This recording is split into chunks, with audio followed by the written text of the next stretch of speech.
Are we on the air?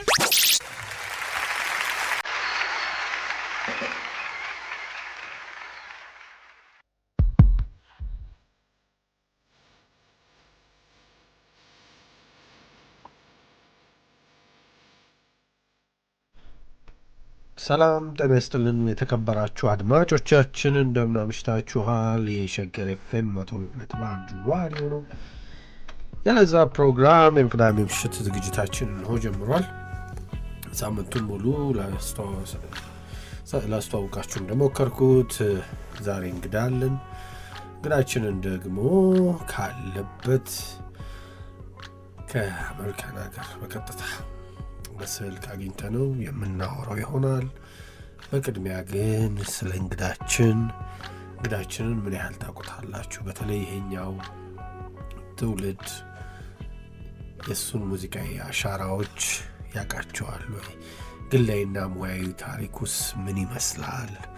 ይህስ እንግዳ በኢትዮጵያ ሙዚቃ ላይ ምን ተጽዕኖ አሳድረዋል? የሚሉትን ጉዳዮች አጠር አድርገን እናቀርብላችሁና ከአንደበቱ ደግሞ ዘለግ ያለ ሙያዊና ግላዊ ህይወቱን ጉዞ ያጨዋውተናል። በየመሃሉም እሱ በመረጣቸው የእሱ ቅንብሮች፣ የሙዚቃ ግብዣዎች ፋታ እንወስዳለን፣ ውሃ ጎንጨት እንላለን። ፕሮግራሙን ይዤ እስከ 3 ሰዓት ድረስ አብሬያችሁ የምቆየው የፕሮግራሙ አዘጋጅና አቅራቢ ብርሃኑ ድጋፌ ነኝ። ጣቢያው ሸገር ኤፍኤም 102.1። ፕሮግራሙ ለዛ። እንግዳችንን አስተዋውቃችሁ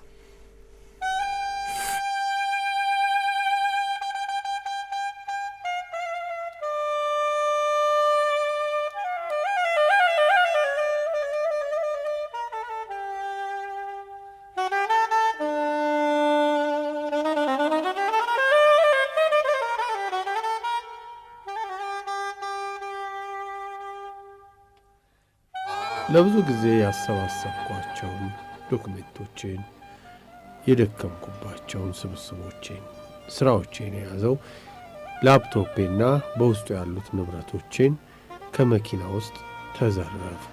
እናም እባካችሁ የሰማችሁ ላልሰማችሁ፣ ያያችሁም ላላዩት አጋሩልኝ፣ ንብረቴን የሚወሰዳችሁ እባካችሁ አይነት ይዘት ያለውን ጽሑፍ በፌስቡክ ገጽ ላይ ከለጠፍኩ በኋላ ብዙዎች መልእክቱን አጋርተውት ነበር። የዘራፊዎችም ልብ ራርቶ ያስመላሽ ኮሚቴ መሰል ቡድን ባደረገው ርብርቦሽ ንብረቴን አገኘሁ። እናም የተጨነቁት ወዳጆቼ፣ ሌሎች እንደኛ ያዘኑትም ሁላችንም በደስታ ተሞላን። ከዚህ በኋላም አይዞን እያሉ ይደውሉ የነበሩትን ጨምሮ ሌሎችም የመገኘቱን ወሬ በሰሙ ጊዜ ደስታውን ለማጋራት ባገኙት የመገናኛ መንገድ ሁሉ መልእክታቸውን አደረሱኝ። በዚህ አጋጣሚ ነው እንግዲህ ከወደ አሜሪካ አንድ ስልክ ወደ እጄ ስልክ ላይ የጠራው። ፍጹም የተረጋጋ ደርበብ ያለ ድምፅ፣ እንዴት ነህ ብርሃኑ? ንብረቶችህ በመገኘታቸው ደስ ስላለኝ ነው መደወሌ። ሰላም ይኖረኝ። ደስታዬ ከንብረቴ መገኘት እኩል ወደር አጣ። አስቡት፣ ስታዩት ያደጋችሁት፣ ስታደንቁት የኖራችሁት፣ ግን አግኝታችሁት የማታውቁት የልጅነት ጀግናችሁ ቻይልድሁድ ሂሮ የምትሉት አይነት ሰው ሲደውልላችሁ ስሜቱን አስቡት። ትንሽማ ተንተባትብ ያለው በጊዜው። ከዛማ የእሱንም ጉድ አጫወተኝ እንደኔ የገጠመው። ሰላም እባክህን ለእኔም ለአድማጮቻችንም ለአድናቂዎችህም ቃልህን ስጠን ስል ጠየቅኩት። ጊዜው ሲፈቅድ አለኝ። እነሆ ዛሬ ጊዜው ፈቀደ መሰለኝ። ካለበት ሆኖ እንድንወያይ ሊሆን ነው።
ሰላም ስዩም ወልደ ማርያም ሰላሚ ነው።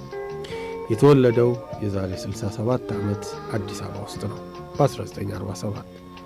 አባቱ በአሜሪካ ሚስዮናውያን በተቋቋመው ትምህርት ቤት ውስጥ ዳይሬክተርና መምህር ነበሩ። እናቱ ደግሞ ረዳት መምህርትና የቤት እመቤት። ቤት ውስጥ አንድ አኩስቲክ ጊታር ነበረችና ሁሉም ልጆች የቤተሰቡ አባላት እጃቸውን ያፍታቱባት ነበር። የሰላም ግን ከሁሉም ይለያል።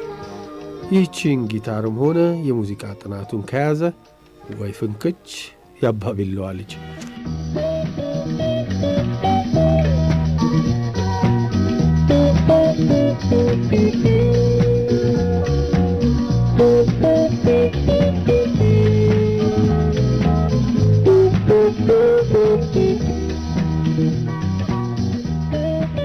የ11 ዓመት ልጅ ሳለ ከቤተሰቡ ጋር ወደ አስመራ ተጓዘ። በዛም ሆኖ በገዛ ኪንሻ 5 አባላትን የያዘ የቤተ ክርስቲያን ዝማሬዎችን የሚጫወት ቡድን አቋቁመውም ነበር። ግና በዕድሜ ገፋ ያሉት አዛውንቶች የእነሱ ሙዚቃ ቡድን ድምፅ ብዙም ክተት ተባሉ።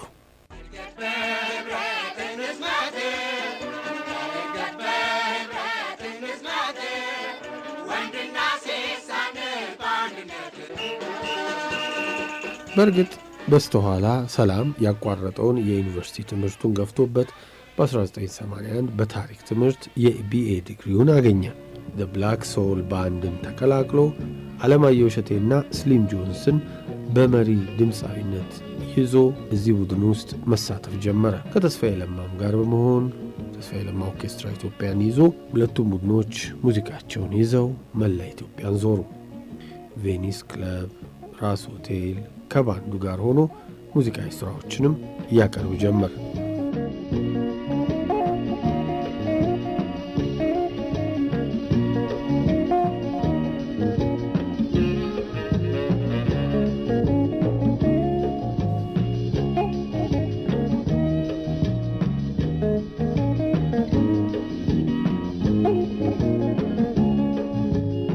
ለብዙዎች ለየት ያለ የሊድ ጊታር አጨዋወትን ለየት ባለ ሀበሻዊ ቃና አዋህዶ በማቅረብ የራሱ የአጨዋወት ስልት ይዞ ብቅ ብሏል ይሉታል ሙያተኞች።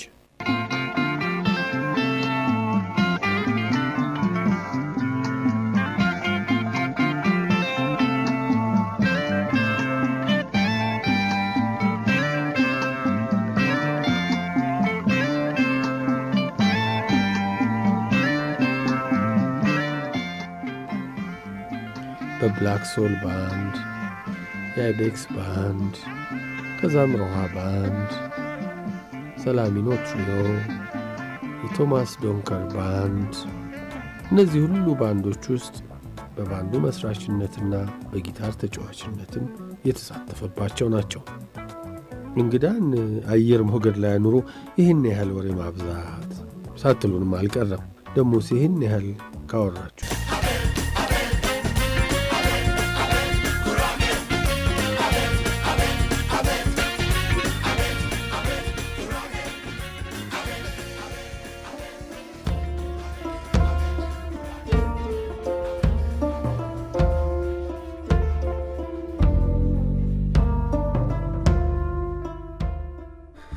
እንግዲህ ዛሬ እንግዳችን ይሄው ነው።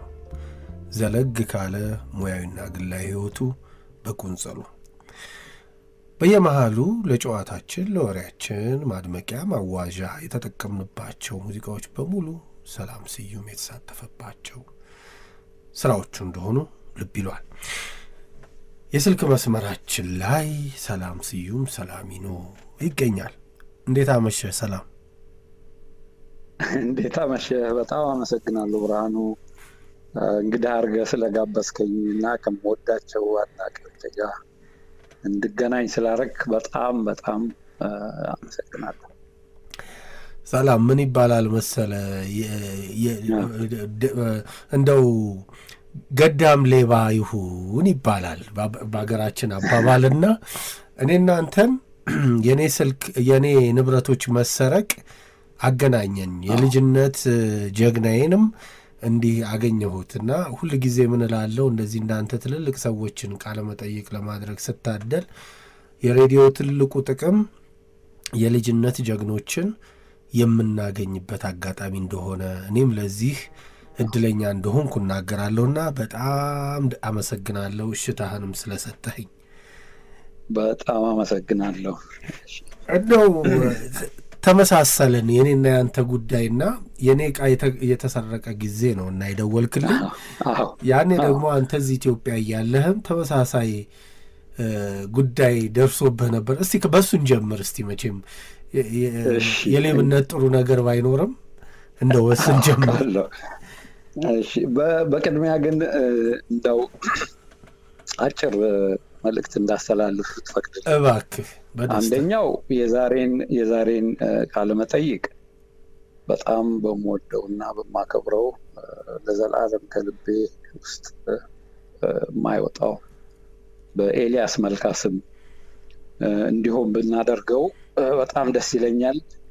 ምክንያቱም ኤልያስ መልካ ብቻውን ሮጦ ብቻውን ያሸነፈ ባለሙያ አይደለም።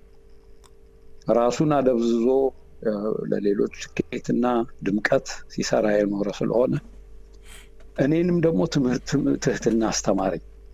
ምክንያቱም በማንኛውም የኢንተርቪው በሚያካሂድበት ጊዜ የኔን ስም ያነሳል። እኔ እና እሱ ተገናኝተን አናውቅም እና እሱን በኋላ እናወራዋለን። ግን አሁን እንድትፈቅድልኝ አንደኛ፣ ሁለተኛው ደግሞ በፈረንጆቹ አቆጣጠር ነው የምጠቀመው። ምክንያቱም አዲስ አበባ ዩኒቨርሲቲ ያለ ፔፐሮችንም ስጽፍ አሁንም ካለሁበት ሀገር አኳያ ከዛ አያይዤ ሳየው ብዙዎቹን በፈረንጅ አቆጣጠር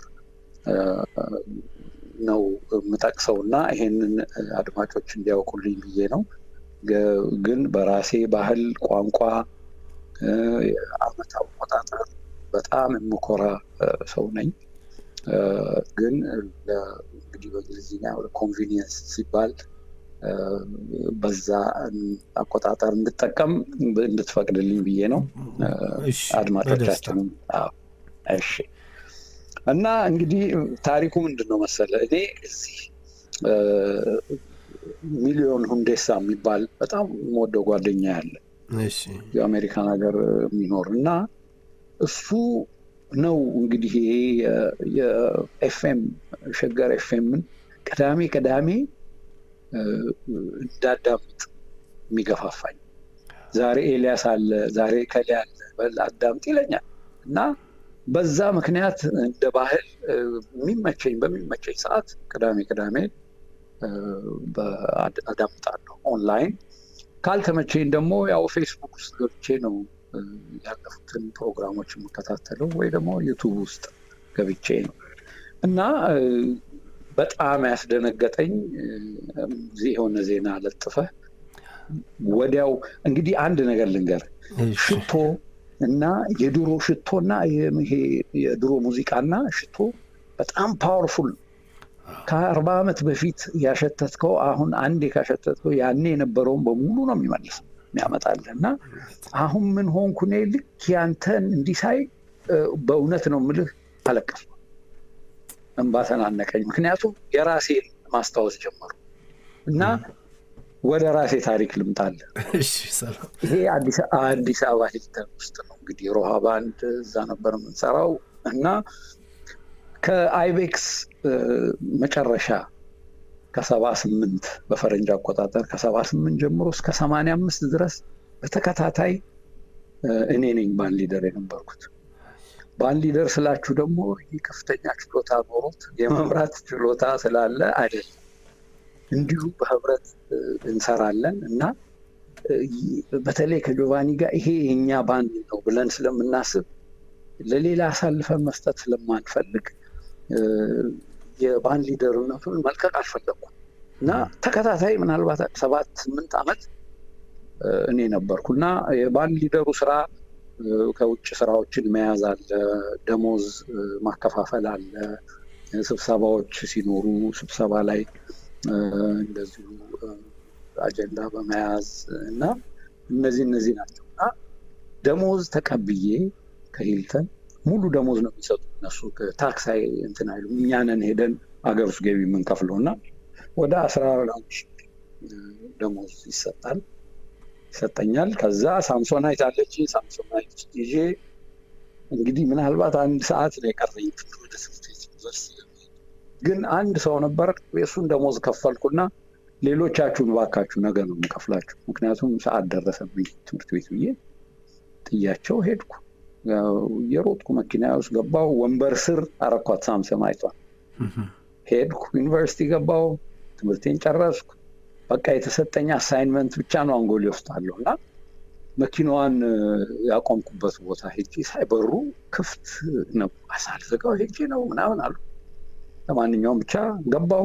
ስለ ቦርሳው ምንም ያሰብኩት ነገር የለም። ቤት ራስ ሆቴል አፓርትመንት አለ፣ ራስ ሆቴል እዛ ነው የምኖረው እና ፓርኪንግ የራስ ሆቴል ፓርኪንግ አቆምኩና መኪናዬን ቤቴ ሄድኩ። ሆምወርክ ሰራው፣ ተጣጥቤ በቃ ራት በልቼ ተኛ። ጠዋት ስነሳ ደነገጥኩ። አሁን መኪናው እየሮጥኩ በፒጃማ ነው የሮጥኩት፣ ከራስ ሆቴል ቅርብ ስለሆነ እየሮጥኩ ሄጄ ሳይ ሳምሶናይት ያለች። ምን አለፋህ እንደው ልቤ በአፌ ልታመጥ ምንም አልቀራል። በቃ ወይ አሁን ምንድን ነው የማደርገው? ለማን ነው የምነግረው? ራስ ሆቴል ነው የሰረቁኝ ወይስ እዛው ዩኒቨርሲቲ ነው? በቃ የኮንፊውዥን መጣና በዛ ተቸገርኩ በጣም። ለማንኛውም ያንን ያው ጆቫኒ እዛው አጠገቤ አፓርትመንት ውስጥ ነው የሚኖረው፣ ለሱ ነገርኩት። እንደዚህ ተፈጠረ አልኩት። ያው በቃ ጠንካራ ባንድ መሆን ይሄ ነው እና ሴቭ እናደርግ ስለነበረ ከተቀማጭ ገንዘብ አውጥተን ደሞዙን አስተካከል። እኔ ግን ለሚቀጥሉት 2 ዓመት ፈረንጆች ትሮማ ይሉታል። ትሮማ ጭንቀት። አዎ በቃ መኪናዋን ወዲያው ወረወርኩ፣ ሸጥኩ። ምክንያቱም በሩ ዝም ብሎ ነው የሚከፈተው እና ሜሞሪ እንዳይኖር ብዬ በቃ አጠፋውና ያንተን ልክ ሳይ ልክ እንደ ሽቶ እንዳልኩ ቅድም የድሮ ሙዚቃ አስተዳደር ወዲያው ነው በቃ ያንቀጠቀጠኝ እና ይሄን ሰውዬ ደውዬ በቃ እንደው አይዞ ማለት አለብኝ ብዬ ለዚህ ነው የደወልኩት። አጋጣሚ ገዳም ሌባ ማለት ይሄ ነው። ይኸውልህ ንብረቴም ተገኘ ከአንተም ማገናኘ። እንደው ሰላም እንደዚህ ስለ ባንድ ስትነግረኝ የሮሃ ባንድ አብራችሁ በቆያችሁባቸው ጊዜያቶች ከ250 በላይ አልበሞች ሰራችሁ፣ 2500 ያህል ዘፈኖችን በአማካኝ በጣም ዲሲፕሊንድ የሚባል ባንድ ነው። በጊዜውም ትልቅ ተከፋይ ይመስለኛል። ምክንያቱም ያን ያህል ሺህ ብር ሲከፈላችሁ ኤልተን ነበር የምትጫወቱት። ከዚህ በዘለለ ደግሞ አንተ ሙዚቃ ቤትና ቦሌ የነበረው ሙዚቃ ቤትህና ሰላሚኖ ለጋሃር ደግሞ ፎቶ ቤት ነበረ። ፍቃደ አምደ ስላሴ ጁስ ቤቱን አስታውሳለሁ። ፋርማሲም ነገር ነበረው። ጊዮን እዛ ጋር በኋላ ላይ ጁስ ቤትም ሆኗል። ጋሽ ዳዊት ፋርማሲ ነበረው። ሁላችሁም ጆቫኒም ቢዝነስማን ነበር፣ ስቲል ነው ቢዝነስ ላይ ያለ ሰው ነው። ሙዚቃው ቢዝነሱ፣ በዛ ላይ ደግሞ ኤቭሪዴይ እንደምታጠኑ ሰማለሁ። ምክንያቱም እንደ ስራ ነበረ። እንደሰማሁት ከሆነ እንደውም በሳምንት 1 ወይም 2 ሙዚቃ ግዴታ አዳዲስ ይጠበቅባችሁ ነበረ። ይህ ሁሉ እንዴት ታካሄዱት ነበር ቢዝነሱን? እስቲ ወደኋላ መለስ ብለህ አስታውሰን እስቲ። እና ምንድን ነው ፍላጎት፣ መቼም ፍላጎት ካለ የማይሆን ነገር የለም። እኛ ደግሞ እንደዚሁ በሙዚቃ ከፍተኛ የሆነ እምነት አለን። ከቤተሰቦቻችን ጋር ተጣልተን ነው ሙዚቃውን የምንሰራው ተው እያሉ። ምክንያቱም ትምህርት እያለ እንዴት ነው በዛውም ደግሞ ደረጃውም አልነበረም እና ያ ፍርሃት ግን ውስጣችን አለ። አሁን በኋላ እናወራ ይሆናል። ግን ፕራይቬት ባንድ ሲባል የምሽት ክበብ ባንዶች የግል ባላል አንዳንዴ እኛ በጣም ፈሪዎች ነን። ምክንያቱም ጡረታ የሚባል ነገር የለም እና አርብና ቅዳሜ በምንሰራት ራሳችንን መቻል አለብን። እንግዲህ ቤተሰብም እናስተዳድራለን እና ያንን ለማድረግ አርብና ቅዳሜ ቤታችን ባዶ እንዳይሆን የግድ እንደው ሰውን መያዝ አለብን። አንድ በስልክ በግል እየደወልን እንይዛለን እንዲመጡ። ሁለተኛ ስራችን ላይ ደግሞ ተጠንቅቀን ነው የምንሰራው። ይሄ የመጠጥ ነገር፣ የአጉል ሰዓት ያለማክበር ምናምን በሙሉ በጣም የወታደር ቤት ነበር ይባላል እና ፍርሃት ስላለን የግድ እንሮጣለን። አሁን ያልከኝ እንዴት ቻላችሁት ያ ሁሉ እያለ ላልከኝ እኔና ጆቫኒ እንዲያውም ትምህርት ቤት እንማራለን። ከዚህ በተጨማሪ ዩኒቨርሲቲ እንሄዳለን እና ከባድ ነው የነበረው። አይቤክስ ባንድ እንዲያውም የበተነን አንዱ ምክንያት ይሄ ነው። ምክንያቱም ሁለታችን እንሄዳለን ወደ ዩኒቨርሲቲ እና ጥናት ሰዓት አንዳንዴ አንገኝም። እንደው በኋላ አስተካከል ነው እንጂ ይሄ ነበር ችግሩ። ስለዚህ አሁን ወደ ጥያቄ ልመለስ። ፍላጎት መኖሩ፣ በዛ ላይ እኛ ደግሞ በጣም ስራ ክፍፍል፣ ምክንያቱም አንዱ ላይ ብቻ ጫና እንዳይበዛ የስራ ክፍፍል ይኖራል እና ሁሉም ተከፋፍሎ ስራውን ይሰራል። በዚህ ነው አሁን ተመልሼ ሳየው ልክ እንዳንተ ይገርመኛል። እንዴት አይነት ጥንካሬ ቢኖር ነው ብዬ አስባለሁ እና ልክ ነህ፣ እንደዛ ነው። አድማጮቻችን እየተከታተላችሁ ያላችሁት የሸገር ኤፍኤም 102.1 ራዲዮ ነው። ዛሬ የሙዚቃው ሰው ሰላም ስዩምን ካለበት አሜሪካ ደውለን እያዋራ ነው እንገኛለን። ዘለግ ካለው እንግዲህ የህይወት ጉዞ ሙዚቃዊም ግላዊም ሙያዊም ህይወቱን በተመለከተ እየተወያየ እንገኛለን። በጣም ብዙ አስተያየቶች ደርሰውናል፣ ተቀብያለሁ። ጊዜው ሲደርስ የሁላችሁንም በደርዙ አድርጌ ለሰላም አቀርባለሁ። ብዙዎቻችሁ በዚህ በፌስቡክ ገጻችን ላይ ባሰፈራችሁ መልእክት ላይ የአብዛኛውን ጊዜ የኤልያስ መልካንና የሰላም ስዩምን ግንኙነት በተመለከተ በጣም ጠይቃችሁናል። እንደውም ስንገባም እንዳደመጣችሁት ሰላም ይችን ቃለ መጠይቅ ኢንተርቪዋን መታሰቢያነቷን ለኤልያስ መልካ እንደ ሻማ ቀልጦ ለኢትዮጵያ ሙዚቃ የበኩሉን አስተዋጽኦ ሁሉ አድርጎ ላለፈው ለኤልያስ መልካ ይሁን ብሏል። ተገቢ ነው ብለናል። የሚገርመው ደግሞ እንደ አጋጣሚ ኤልያስ መልካም ከ9 ዓመት ዝምታ በኋላ ለመጀመሪያ ጊዜ ቃለመጠይቅ የሰጠው ለለዛ ፕሮግራም ነበር። ሰላም ስዩም ደግሞ ከወጣ እንግዲህ ምናልባት 30 ዓመት አካባቢ ይጠጋል ከኢትዮጵያ ከሄደ። ልክ ነው። ለመጀመሪያ ጊዜ ለሀገር ውስጥ ሚዲያም ቃለመጠይቅ ሲሰጥ ለለዛ ነው። ለዚህም ደግሞ ታላቅ ክብር ይሰማናል። እንደው ሰላም አንድ ጥያቄ ላቅርብልህና ያቺ ጊታር ሁላችሁም ይዛችሁ የምትከረክሯት የነበረችው ጊታር የት ሄደች? እንደው ሰሞኑን ደግሞ የጆኒ ጦናንም ፔጅ ሳይ አንድ ጊታር ያሳደሰልህ ይመስለኛል። እንደዚህ የሰላም ጊታር ታድሳ ምናምን የሚል ነገር ያየው ይመስለኛል። እና ያቺ ጊታር ነች ወይስ ሌላ ነች? እስቲ ሁለቱንም አያይዘህ ንገረኝ። ልጅ እያለህ የምትከረክራት ጊታርን እና ያሁኗን። እሺ። አዎ ምንድን ነው እንግዲህ ትልቅ ታሪክ አለ በዚህ ጊታር ጀርባ።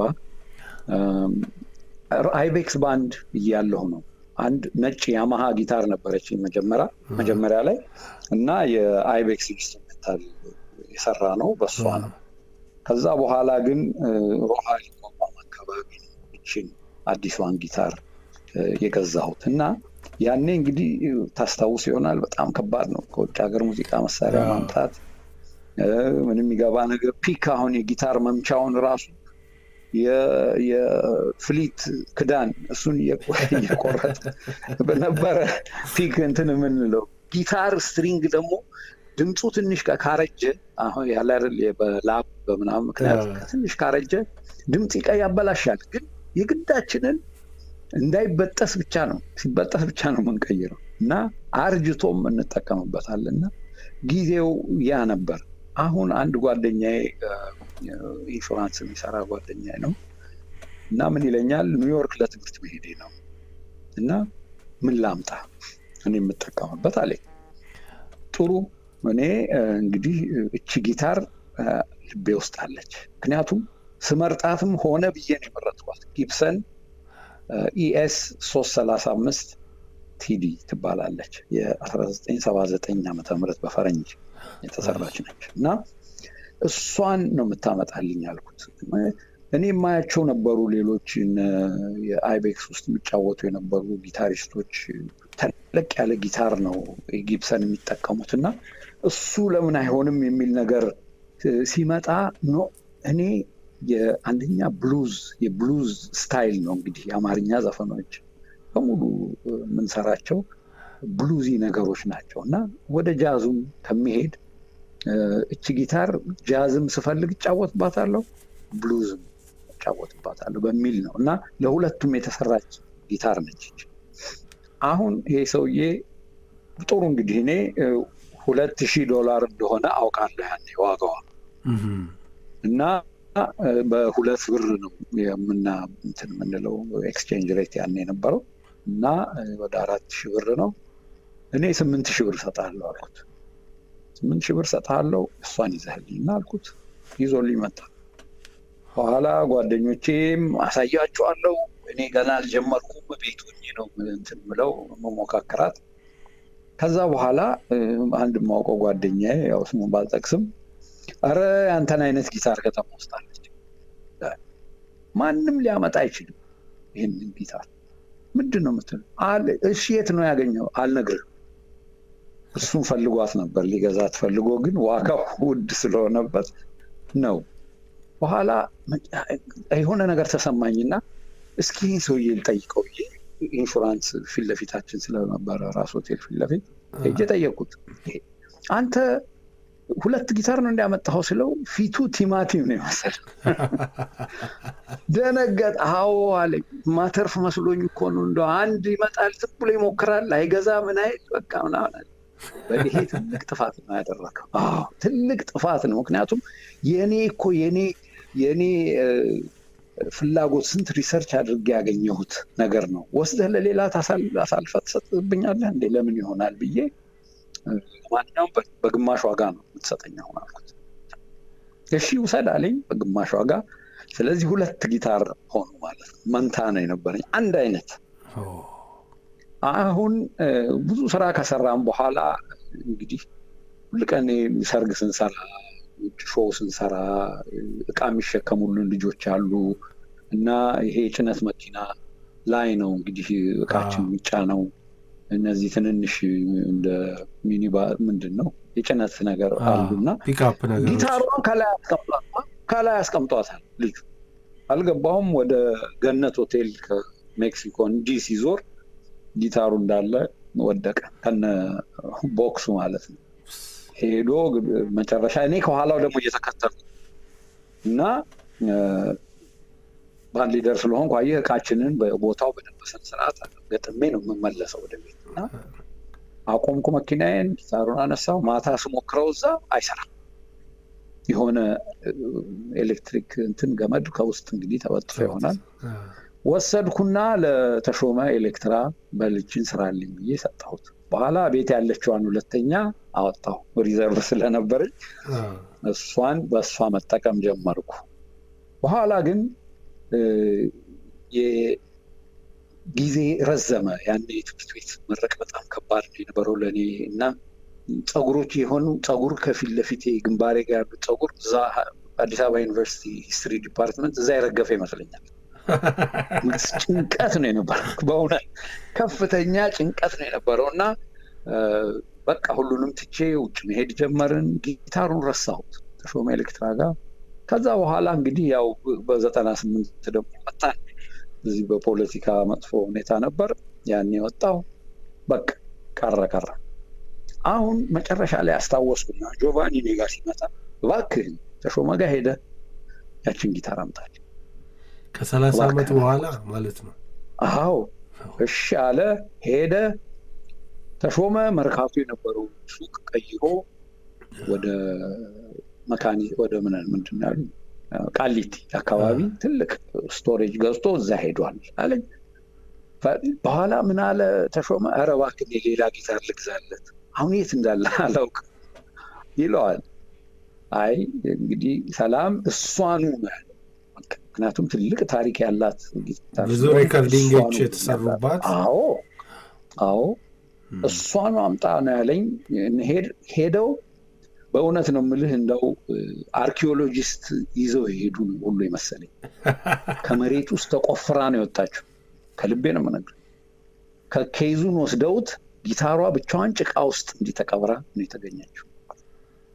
ፎቶግራፍ አነሳና ላከልኝ ጆቫኒ። ይኸው እንዴት እንደሆነ ተመልከታለኝ። ተሰነጣጥቋል። በቃ ጊታሯ ጊታር አትመስል። አይ ጆቬ እንግዲህ ማምጣት በቃ ምንም ማድረግ አንችልም አልኩት። ይዟት መጣ። እንግዲህ ብዙ እንግዲህ በሽታ ሁሉ የሚያመጣ ነው የሚሆነው ገባ። ያ ሁሉ ሞልድ ላዩ ላይ ስንት ነገር ነው ያለው። ለማንኛውም መጣ። ያኔ ነው ዮሐንስ ጦናን ያገኘሁት። ጆኒ እንደዚህ አይነት ነገር አለ ስለው፣ ጆኒ መቼም ወንድሜ፣ ታናሽ ወንድሜም ነው፣ ታላቅ ወንድሜም ነው፣ አባት በለው በቃ በጣም ወደው ሰው ነው።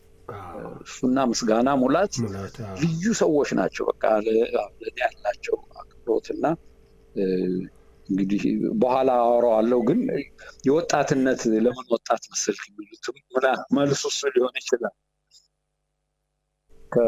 ከወጣቶች ጋር ስለምውል ቀጣይነት ስላለም ሊሆን ይችላል። ለማንኛውም ብቻ ጆኒ ነገርኩት። በቃ እንግዲህ ወደ ሚኒሶታ ስትመጣ ለስራ ከመጣ ይዘኸውናና ያኔ እንሞክራለን አለኝ። ይዤ ሄድኩ እና አንድ የሆነ ፈረንጅ እሱ ጓደኛ ጊታር ይሰራል፣ ከሱ ጋር አገናኘኝ። ግን የሱ አልሆነም። ምክንያቱም ገና አዲስ ትዳር የመሰረተ ልጅ ነውና ልጅ ወልዷል። ይሄ ጊታር ራሱ እዛ ቤት መግባቱ አለ አይደል፣ ከነ ሞልዱ ከነ ምናምን ያ ትንሽ በኋላ ጆኒ ሳይነግረኝ ይዞት ሌላ ቦታ ይዞ ሄዶ እንደገና በታትኖ ሰርተው ይዞልኝ መጣ፣ ላከልኝ። ይሄ ጊታር ምናልባት አንገቱ ላይ አለ ስንጥቅ አለው፣ ሰውነቱም ይሄ ቦዲውም ራሱ ብዙ ስንጥቅ አለው፣ ቀለሙ ተበላሽቷል። ግን እንደምንም አድርገን በሆነ ኬሚካል ያንን ነገር እንትና አጸዱት፣ ውስጥ ያለውን ምናምን ፓርት በሙሉ ቀየሩ እና እሷን የእውነቴን ነው የምልህ የአድናቂዎቼ ሀብት ነች። ሚውዚየም የምትገባበትን መንገድ እያሰብኩ ነው። እንደው ቀድመ ተናገርክ እንዳትለኝ፣ ምክንያቱም ምን አረክ ብሎ ጥያቄ ይመጣል ከመጽሐፊ። አሁን እንደዛ ነው ተናግሬ ራሴ እየጻፍኩ ነው ብዬ ያው ምንድነው በቃ ጥያቄ በሙሉ እየበዛ ነው እና እንደዛ እንዳይሆንብኝ እንጂ ይሄ ነው የተፈጠረው። እና አሁን 2 ጊታር ነው ያለኝ፣ መንታ ጊታር እና አንደኛው ሚውዚየም መግባቱ አይቀርም በቅርቡ። ያ አያይዘን እናደርገዋለን። እና ዮናት ማነው ጆኒ ጦናን ደግሞ በዚህ በአንተ ፕሮግራም እስኪ አመስግንልኝ። በጣም ወደው ሰው በጣም እንትንም ግሬስንም ጸጋንም አብራችሁን የሰራችሁት የመጨረሻው እሱ በኋላ ጠይቀኛለህ ብዬ ነው እናውራው፣ ችግር የለም። ሌላ ተአምር ነው። ኦኬ አሁን ግሬስ ከ2013 ጀምሬ ነው ይሄንን ማዘጋጀት የጀመርኩት እና የእውነት ደግሞ ማስታወሻነቱ ለኤልያስ መልካም ያሰብኩት። ለምን 2 ስራዎች ኢዮብ የሰራቸው ነገን ላይሆንና እንዳጠፋሽ አጥፍቻለሁ የሚለውን 2ቱን ለማስገባት ነው ፍላጎት የነበረኝ እና ፈረንጆች ስቱዲዮ ሄደን ሰራን።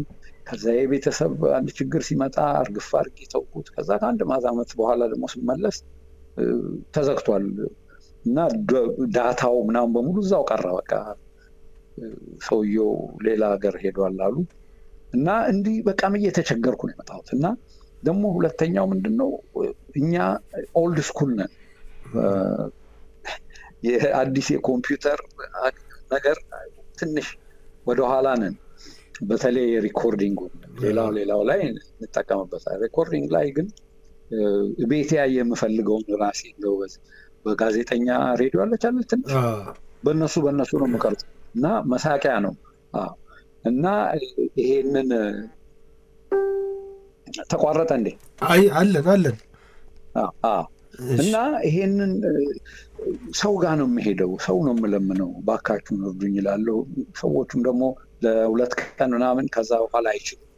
እንደዛ እየተቸገርኩ ዮሐንስ ጦና ይመጣል ዲሲ ለስራ፣ ከፈረንጆች ጋር ስራ ነበረው እና ደውሎልኝ እባክህን ከስራ በኋላ አብረን እናመሻለን እና እንደዚህ አይነት ቦታ ነው መተውሰደኝ ይለኛል። ልክ ስራቸውን ሲጨርሱ ወሰድኩት እና ያኔ አንድ ክለብ ነበረ እዚህ ነዋይ ደበበ የሚሰራበት ክለብ እና በጣም ብዙ ሰው ነው የሚመጣው እና በቃ እዛ ልውሰድህ አልኩት። እዛ እንሂድና እስኪ ታየዋለህ አልኩት። እሱም ራሱ አሁን መመስከር ይችላል። እንደዚህ አይነት በቃ ድምቅ ያለ ቦታ እንደ አይቻል አውቀው ነው የሚለው እሱ እና አብረን ተጋብዘን እስቲ ወተን አንዳንድ ስራዎችን ሰራን። ከዛ በቃ እያመሰገነኝ ነው ወደ ቤት ስንሄድ ስንመለስ እና ነገርኩት። እኔ እንደዚህ ሀሳብ አለኝ አለ እሱ።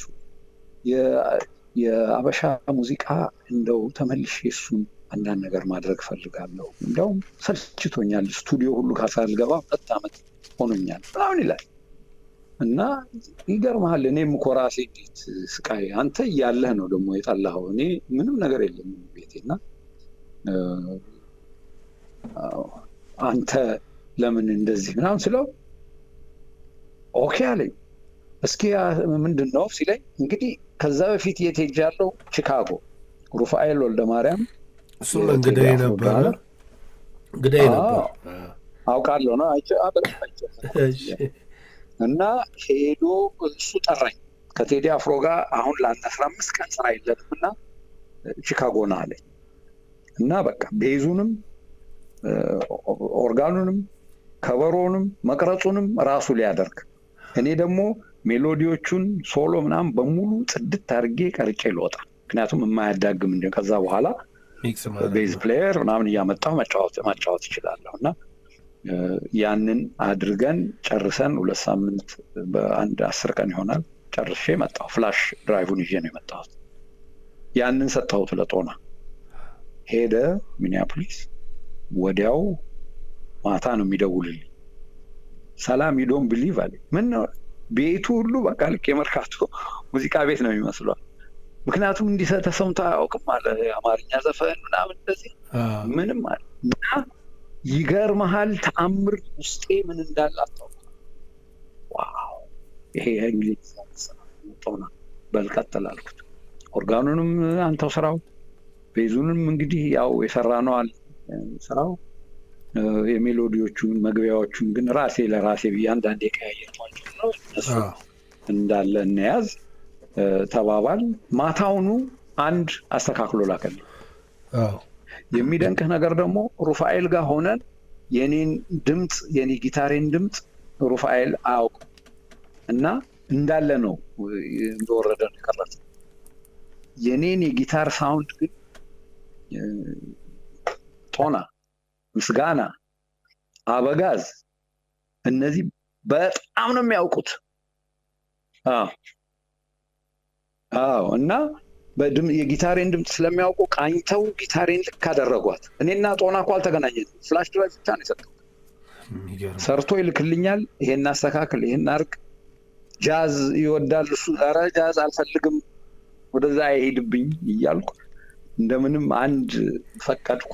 አንድ ተአምር አድርጎ ነው የሰራው። ሌላውን በሙሉ ግን በየቀኑ እየቀረጸ በየቀኑ እየላከልኝ እያስተካከል ይኸው ግሬስ ለእንዲህ ለገበያ እንድትውል ያደረገልኝ ጦና ነው። ቤዝም የተጫወተው እሱ ነው አይደለም? ቤዝ ራሱን የተጫወተው፣ ኪቦርድ ራሱን የተጫወተው፣ ከበሮ ነው። ከበሮ ሩፋኤል ነው። ሩፋኤል እና አንዳንድ ነገሮች የሚገቡ የፐርካሽን ምናምን አንዳንድ ነገሮች ብሎ ወደ በኋላ ላይ የመረጥካቸው 3 ሙዚቃዎች አሉ። በተለይ እንግዲህ አንተ ከብላክ ሶል ባንድ ጀምሮ አይቤክስ ባንድ አንድሩ ዊልሰንን ተክተህ ገባህ። ከዛ በኋላ ሮሃ ባንድን መሰረትክ። ከዛ በኋላ ወደ አሜሪካን ሄድክ። ከአሜሪካ ሆነህ ደግሞ ከቶማስ ዶንከር ባንድ ጋር ከሰላሚኖ ትሪዮ ጋር ስራዎችን ሰራ። አሁን እንደው አንተም በደረቁ ጉሮሮህንም እንዳላደርቀው ሙዚቃ እንድንጋብዝ እድሉን ልስጥህና ምን እንጋብዝ? እንግዲህ በኤልያስ ልጀምርልኝ ደስ ይለኛል። ከሁለቱ ሬጌ እሺ፣ ወይ እንዳጠፋሽ አጥፍቻለሁ ወይም ደግሞ እሺ፣ ወይ ነገን ላየው አንድ መልእክት እናድምጥና እሱን እናደምጣለን። ሰላም፣ እስከዛ ውሃ ጎንጨት ትበል። እሺ እየተከታተላችሁ ያላችሁት የሸገር ኤፍኤም 102.1 ራዲዮ ነው። ዛሬ የብላክ ሶል ባንድ ጊታሪስት፣ የአይቤክስ ባንድ ጊታሪስት፣ የሰላሚኖ ትሪዮና የሮሃ ባንድ መስራች፣ የቶማስ ዶንከር ጊታሪስት፣ ታላቁ የሙዚቀኛ ጊታሪስት ሰላም ስዩም ካለበት ዋሽንግተን ዲሲ በቀጥታ የስልክ መስመራችን ላይ እየተወያየ እንገኛለን። ጥያቄዎቻችሁን በደርዝ አስይዤ እንግዲህ ሰዓት ያው እስከ 3 ሰዓት ድረስ ስለምንሄድ ለተወሰኑ ደቂቃዎች ሰላም አጠር እያደረገ የእናንተን መልስ ይመልስልናል። መልእክት አድምጠን ጸጋ ከተሰኘው አልበም ላይም የመረጠውን ሰላም ስዩም እሱን አድምጠን ሌላ ብዙ ጉዳዮች ምንወያየዋለሁ። ወደዛው እንመለሳለን። መልእክት እናድምጥ በቅድሚያ።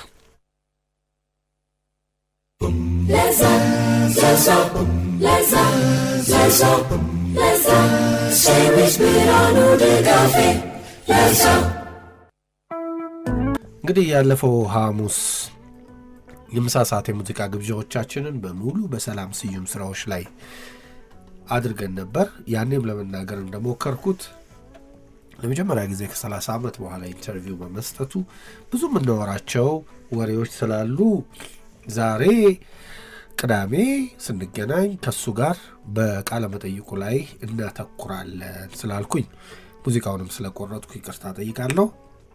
ይሄ ስራ የኤልያስ መልካ ነው። ሰላም ስዩም ባደመጣችሁት መልኩ እንዲሁ ውብ አድርጎ ጸጋ በተሰኘው አልበሙ ላይ፣ ግሬስ በተሰኘው አልበሙ ላይ ጆኒ ጦናን እንዲሁም ደግሞ ሩፋኤል ወልደ ማርያምን አሳትፎ ውብ አድርጎ ሰርቶታል። እሱን ነው ያደመጥነው። ያለፈው ሐሙስም ሙሉን ስለሰማችሁት የሚቀጥለው ሐሙስም ስለምታደምጡት ለዛሬ እዚህ ላይ ሙዚቃዋን ቆማትና ከእንግዳችን ጋር ውይይታችን ይቀጥላል። ሰላም፣ እንደው ይሄ አልበም እኮ እዚህ ሀገር ገብቶም አልተሰራጨም፣ እንዴት ነው? ይገርምሃል፣ ባለፈው ዓመት ይሄ በሽታ ከመምጣቱ በፊት እና አንዳንድ ችግሮች ከመነሳታቸው በፊት አስበን ነበር እና ጓደኞቼ እዛው ሸራተን ውስጥ የሆነ ዝግጅት እንዲዘጋጅና ሲዲውን እዛ ሪሊዝ እንድናደርግ ነው።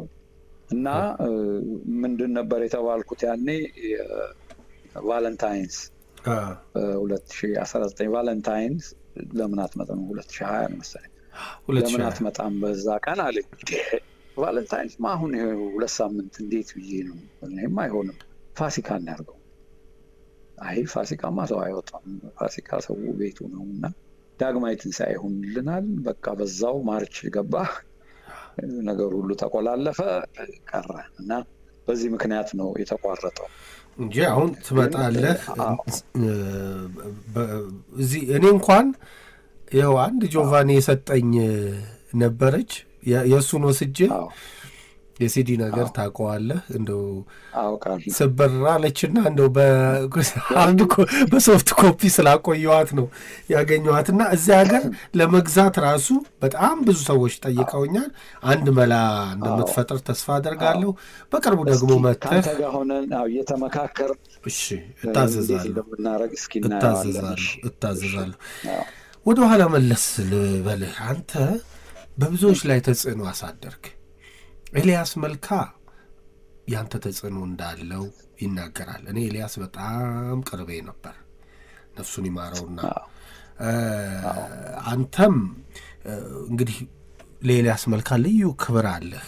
የብዙዎች እንዳየኸው ፌስቡክ ላይ ጥያቄም ኤልያስ መልካን ነው። ስለ ኤልያስ መልካ ጠይቀው ይሉኛል። ያው በመለስከው መልኩ መልሰዋል። እንደው ግን አንተ እነሱ ላይ ተጽዕኖ አሳደርክ። በባንድ አመሰራረት ደግሞ አንተና ጓዶችህ በመሆን እነ ሄኖክ ተመስገንንም እና በጋዝንም ስናስብ የእናንተ ተጽዕኖ አለባቸው ብዬ ገምታለሁ።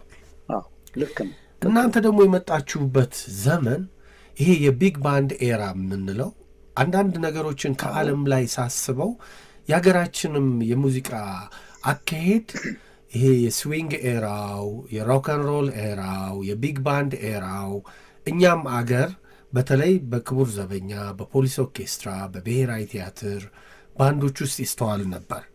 ይሄ ደግሞ እናንተ ከመጣችሁ በኋላ የዓለም ግርማን ባንድ ጨምሮ የግል ባንዶችን ጨምሮ እነ ግርማ በየነን ጨምሮ ሌሎች ባንዶችም ራስ ሆቴልም ራስ ባንድን ጨምሮ ሲመጣ ነገሮች ተቀየሩ።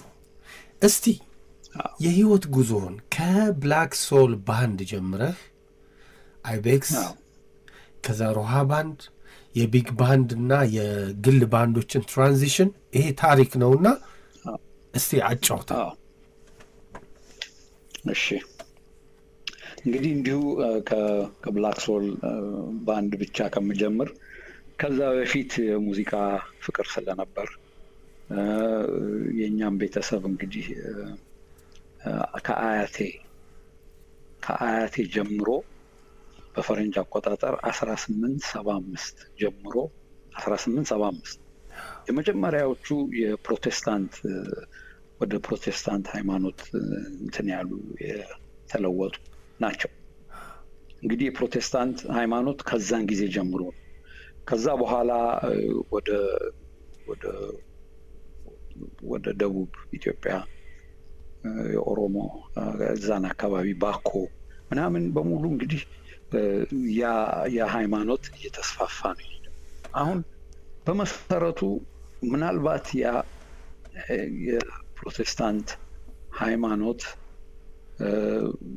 ሙዚቃን በጣም እንደ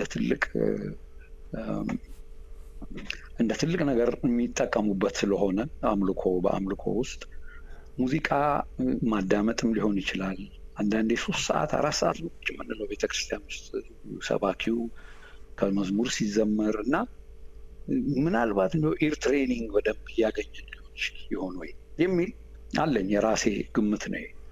እና በመሰረቱ በሁለተኛው ደረጃ ደግሞ ሳየው ኳየር ምንድነው የሚያደርግህ? የተለያዩ ድምጾችን በአንድ ሃርሞናይዝ ታደርግ ማለት ነው። በአንድ እንትን ዜማ ውስጥ የተለያዩ ድምጾችን የመጠቀም እና ያ ተጨማሪ ሀብት እንዲኖረን የሚያደርገን ይመስለኛል። እና ከዛ ጀምሮ ነው ቤት ከልጅነት ጀምሮ መዝሙር የአሜሪካን የኒግሮ ስፒሪቹዋል የሚባል ነበር ያኔ፣ ብሉ ግራስ፣ ካንትሪ፣ እነዚህ ነገሮች በሙሉ የትምህርት ቤት ውስጥ የአይነ ስውራን ትምህርት ቤት ውስጥ ይዘው ይመጡ ነበረ ዳይሬክተሮቹ፣ ሚሽነሪዎቹ። እና ምናልባት ስለ አባቴ ያልነገርኩም፣ አባቴ አይነ ስውር ነው እና የመጀመሪያውን የአይነ ስውራን ትምህርት ቤት ያቋቋሙ ናቸው። እንግዲህ ጃንሆይ ደግሞ ያኔ መንገድ ላይ ነው የምታገኛቸው። ብዙ ጊዜ እዚህ ያልፋሉ ይባልና አንዳንድ ጥያቄ ያለው ሰው መሀል ላይ አቋርጦ ነው እንግዲህ የሚጠይቀው እና በዛ መሰረት ነው እሳቸውን ያገኝና ምን እንድንሰራልህ ትፈልጋለህ? ምን እንድናደርግልህ ትፈልጋለህ? ይሉታል። እኔን የመሰሉ አይነ ስውራን የጎዳና ተዳዳሪ ከሚሆኑ ትምህርት ቤት ቢያቋቁሙልኝና እነሱን ለመርዳት ብችል የሚል ጥያቄ ነው የሚያቀርብላቸው። እሳቸውም ቃል በቃል ነው የምነግርህ፣ ሰው ያስባል እግዚአብሔር ይፈጽማል አሉት። ከዛ በኋላ በሶስተኛው ወር ተጠራን በቤተ መንግስት እና ትምህርት ቤቱ ካዛንቺስ አካባቢ ትምህርት ቤት ተገኝተዋል እና ትምህርት ቤቱን የሚያስተዳድሩ ከውጭ ሚሽነሪዎች መጥተዋል፣ ከአሜሪካን ሀገር ፔንሲልቬኒያ መሰለኝ ከዛ መጥተዋል እና ያ ነገር በዛ መሰረት ይካሄዳል ተባለ እና አባቴ ያው ታላላቅ ወንድሞቼ እኔ እዛ ነው የምወለዱ ካዛንቺስ ግቢ ውስጥ። ስለዚህ እነሱን ይዞ ይመጣና እዛው ግቢ ውስጥ ቤት ይሰጠዋል። ስለዚህ የምናድገው ያው ከአይነ ስውራን ጓደኞቼ ጋር ነውና ልክ ጤነኞች ምንም ማየት የሚችሉ ማየት የተሳናቸውም አይመስለኝም እና አባቴንም እንደዚሁ ስለምመራ እና ስለለመድ ነው በጣም ኃይለኛ ፍቅር ነው የነበረን እርስ በርስ። ከዛ ሚሽነሪዎች ሙዚቃ ትምህርት ይሰጣሉ እዛ እና ብዙዎቹ አሁን በቀለ ኃይለ ሥላሴ የሚባል አለ አሁን ዩኒቨርሲቲ ውስጥ ነው መሰለኝ እና እሱ የጥላሁን ገሰሰ እንዲያው ስንብት ወጣቷ ከአብዱቄ ጋር የጻፈው ነው። አብዱቄ ደግሞ የእኔ የታሪክ መምህር ነበረ። የካቲት 12 ስማር እዚህ መጥቶ አግኝቼዋለሁ በስልክ።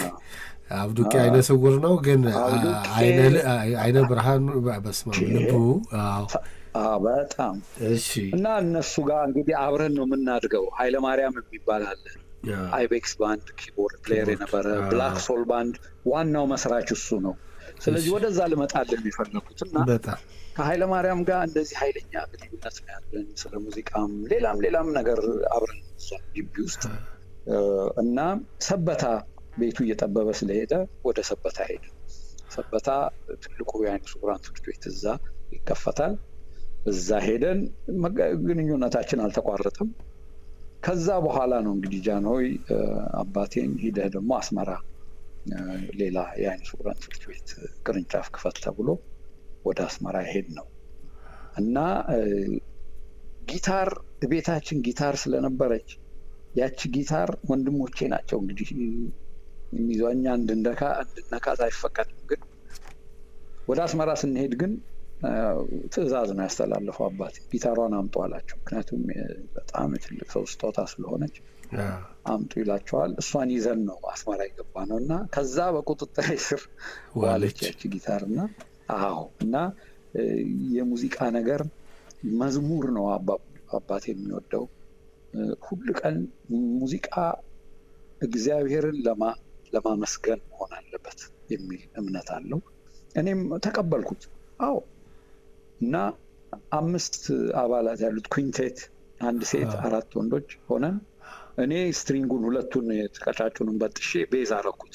ምክንያቱም 2 ጊታሪስቶች ስላሉ ቤዝ በቃና ይሄ ያኔ የካንትሪ ምናምን አመታት አለ ድም ደም ደም ደም ደም ደም ደም ደም ደም እንደዚህ አይነት ነገር ነው እና በዛ እያደረኩ ብቻ ተአምር ነው ታዋቂነታችን ልነግራችን ከዳር እስከ ዳር ነው። እኛን ብሎ የሚመጣኛ ስንጫወት ወጣቱ ላይ ፎቅም ሳይቀር ነው የሚመጣውና ያ በጣም መንገድ ከፈተልኝ ለኔ። አባቴ የሚወደውም ነው እኔም በጣም ወደዋለሁ። እና የሆነ ድራመር ከውጭ ሀገር ይመጣል፣ ኡሌ ይባላል፣ ስዊዲሽ ድራመር ነው እና ይወደናል በጣም።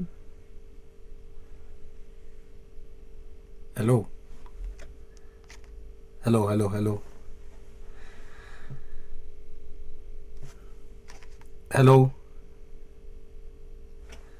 እንግዲህ ሙዚቃ እንስማና መልሰን ከሰላም ጋር ለመገናኘት እንሞክራለን።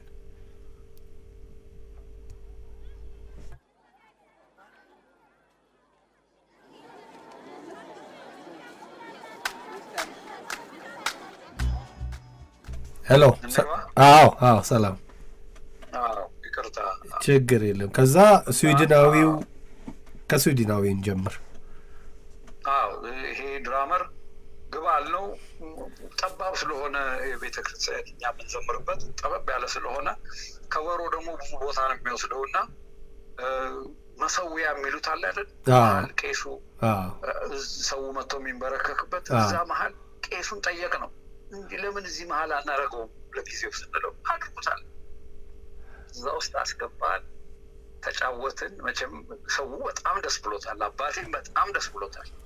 ግን የተወሰኑ አሉ ከፊት ለፊት የሚቀመጡ አዛውንቶች በጣም እና በጣም ተበሳጭተው ነው እንግዲህ እንፈልግሃለን ብሎ አነጋግረው ልጅህ ነው ይሄ የሚያደርገው እና እንደውም መቼም አይባልም ግን እንደው ለማሳቅ ስለሆነ ይሄ እንደውም ጣቱ የሰይጣን ጣት ነው እና በዛ መሰረት አባቴ አለቀሰ። በቃ ተውላቸዋለኝ። እሺ አልኩ፣ ተውኩ። ግን ሃሎ ይሰማ ተናደ አልፈረሰም። ግን በቃ ያው መቀጠል አልቻልንም።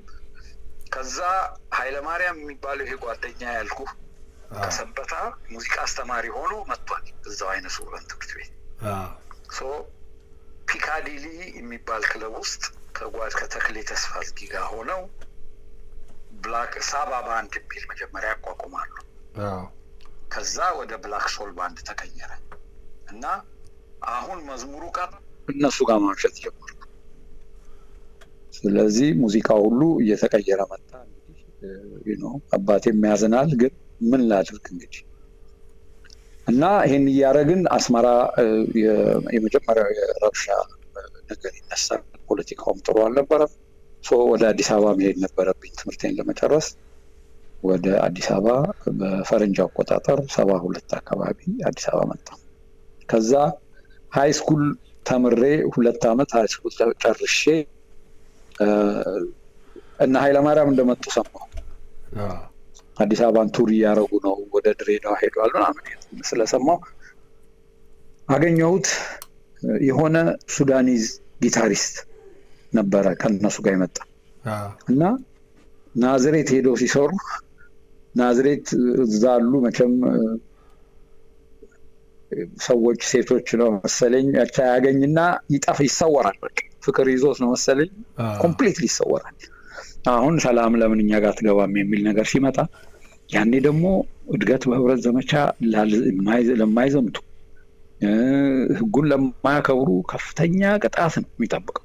ውጭ ሀገር መሄድ አንችልም፣ ስራ መስራት አንችልም፣ ስራ መቀጠር አንችልም። በቃ እና ሙዚቃዋ ግን ልክ እግዚአብሔር ያመጣልኝ መደበቂያ ቦታ አድርጌ ነው የወሰድኳት። ምክንያቱም ዲግሪ አይጠይቁ፣ ዘምተሃል አልዘመትክም የሚል ጥያቄ የለም። በቃ ጀመርን እና ብላክ ሶል ባንድ አለማየሁ እሸቴና ስሊም ጆንስ የሚባሉ ስሊም ጆንስ የእንግሊዝኛ ዘፋኝ ነው፣ ኬንያዊ።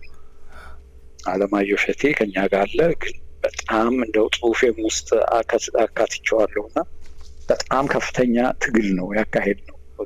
ረሃብ ሁሉ ሳይቀር መሿለኪያ አካባቢ ነበር የምንኖረው እና አንዳንዴ የማንበላበት ጊዜ ነበር ምሳ እና ወደ አባቴ እንዳልሄድ በቃ ተጣልተናል፣ ወጥቻለሁ እና ያኔ ደግሞ ቴሌቪዥን ላይ ለምን አንቀርብም ብሎ አለማየሁ እሸቴ ቴሌቪዥን ላይ ቀረብኩ።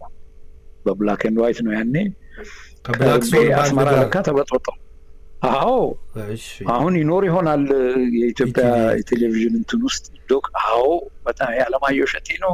ይሄ መቼ መሰለ 73 በፈረንጅ ወደ 74 አካባቢ ነው። አብዮት 66 ማለት በፊት ነው ማለት ነው። እና አለማየሁ እንደዛ እዛ በቃ ረብሻ ተነሳ እና ምን አረገኝ? ጥርሴን ነክሼ እንድቀጥል በቃ ይሄ ነገር የሆነ ዘመድ ደግሞ እንደዚሁ አዝኖ ያክስቴ ልጅ ነው አዝኖ ያገኘኝና እንዲህ አባቴ እንደዚህ እያለ ነው፣ እኔ ደግሞ በቃ ነው አንድ ነገር ማድረግ አለብኝ ብያለሁ። ሙዚቃ ምን አለኝ መሰለ፣ ከፈለግ ሊስትሮ መሆን ትችላለህ አለ፣ ግን ትራይ ቱ ቢ ዘ ቤስት ሊስትሮ። ዘመዴ ነው እንዲህ ያለ ነገር ዘመዴ ነው እንደዚህ የሚለኝ። ትራይ ቱ ቢ ዘ ቤስት የምትፈልገው ከሆነ ቀጥልበት፣ ግን ቢ ዘ ቤስት ካልሆነ ሀዘን ነው የሚሆነው በቃ መንገድ በሙሉ። እና በዛ ነው የሚጀምረው። ያኔ ይሄንን ለማሳካት ስል ከፍተኛ ጥረት ነው የማካሄደው እና ጥናት፣ በተለይ ሳምባ ፓርቲ፣ የሳንታና ስራዎች፣ የኤምጂ ቡከርቲ እንደ ኤምጂስ የሚባሉ ሜልቲንግ ፖት የጊታሪስት እንትን ማድረጊያ መለኪያ እነዚህ ነበሩ እና እነዚህ ልክ ለማምጣት ነው ስጥር እየተሳካልኝ ሄደው እና መቼም ባጭሩ ነው የምነግርህ። የኛ ያሳለፍነው አስመራም ሄድን፣ ተረበሽ ብዙ አየን። እንደገና ወደ ቬነስ ክለብ ተመለስን ከአስመራ። ኖ ታች አምባሳደር። እሺ አምባሳደር ቲያትር ስር ነበረ። በኋላ ምን ብለውት ነበር? ሌላ ስም ነበረ እና እዛ ነው የገባሁት። እዛ ሆኜ ነው እንግዲህ የአይቤክስ ባንድ አባላት መጥተው የሚጋብዙኝ እነሱን እንድቀላቀል። ከዛ ወደ አይቤክስ ባንድ እና ቬነስ ትልቁ በሰላም ደሞዜን እያገኘው በሰላም ስራ ጀመርኩ ምለው ቬነስ ውስጥ። ከዛ በፊት የነበረው ስቃይ ነው በቃ። እና የሆነ ፈረንጅ እንዲያውም ኢንተርቪው ሲጠይቀኝ እንደዚህ ብዬ ስነግረው እንደ ምን ልዩነት አለው የነ ጄምስ ብራውን እኮ ኢትስ ዘ ሴም ስቶሪ አለ። እውነት ነው። ከቤተክርስቲያን ወጥተው ሲቸገሩ እና ኢትስ ዘ ሴም ብሎኛል። እና አይቤክስ እያሳጠርኩ ነው የምነግርህ። እሺ አይቤክስ ባንድ መጥተው ጠርተውኝ አይቤክስ ባንድ ውስጥ ገባሁ እና ጥረቴ መቼም በጣም ጠቀመኝ። ያ ነው እንግዲህ እንድታይ ያደረገኝ። ኤንድሩ ነው እኔን የመረጠው። ኤንድሩ ፈልግልን ጊታሪስት ፈልግልን ብለውት፣ ከተማ ውስጥ ጊታሪስት የሚባል የለም፣ ኪቦርድ ፕሌየር ቀይሩ፣ ሌላ ኦርጋን ተጫዋች ቀይሩና በዛ አስተካክሉ እንጂ ጊታር ተጫዋች የለም ብሎ አንድ ቀን ቬነስ ነው የሚመጣው። እንግዲህ ቬነስ የባለቤቷን ውጭ ባልኮኒ ጋር ቆሞ ያወራል። አሁን ከኔ ጋር የሚጫወተው ቤዝ ጊታር የሚጫወተው አረ ኤንድሩ እዚህ መጥቷል ይለኛል። ጭንቅ ነው ያለኝ። ምክንያቱም ኤንድሩን እንደ አምላክ ነው የምናየው። ምናዊ ነው እና አቤት ምናዊ ነው ኤንድሩ ዚምባብዌያን ነው። የዚምባብዌ ተወላጅ ነው። ተአምር የሆነ ጊታሪስት ነው። ግን ጃዝ ነው እና እኔም ባይዘን ትንሽ የጃዝ እውቀት ከሱ አግኝቻለሁ።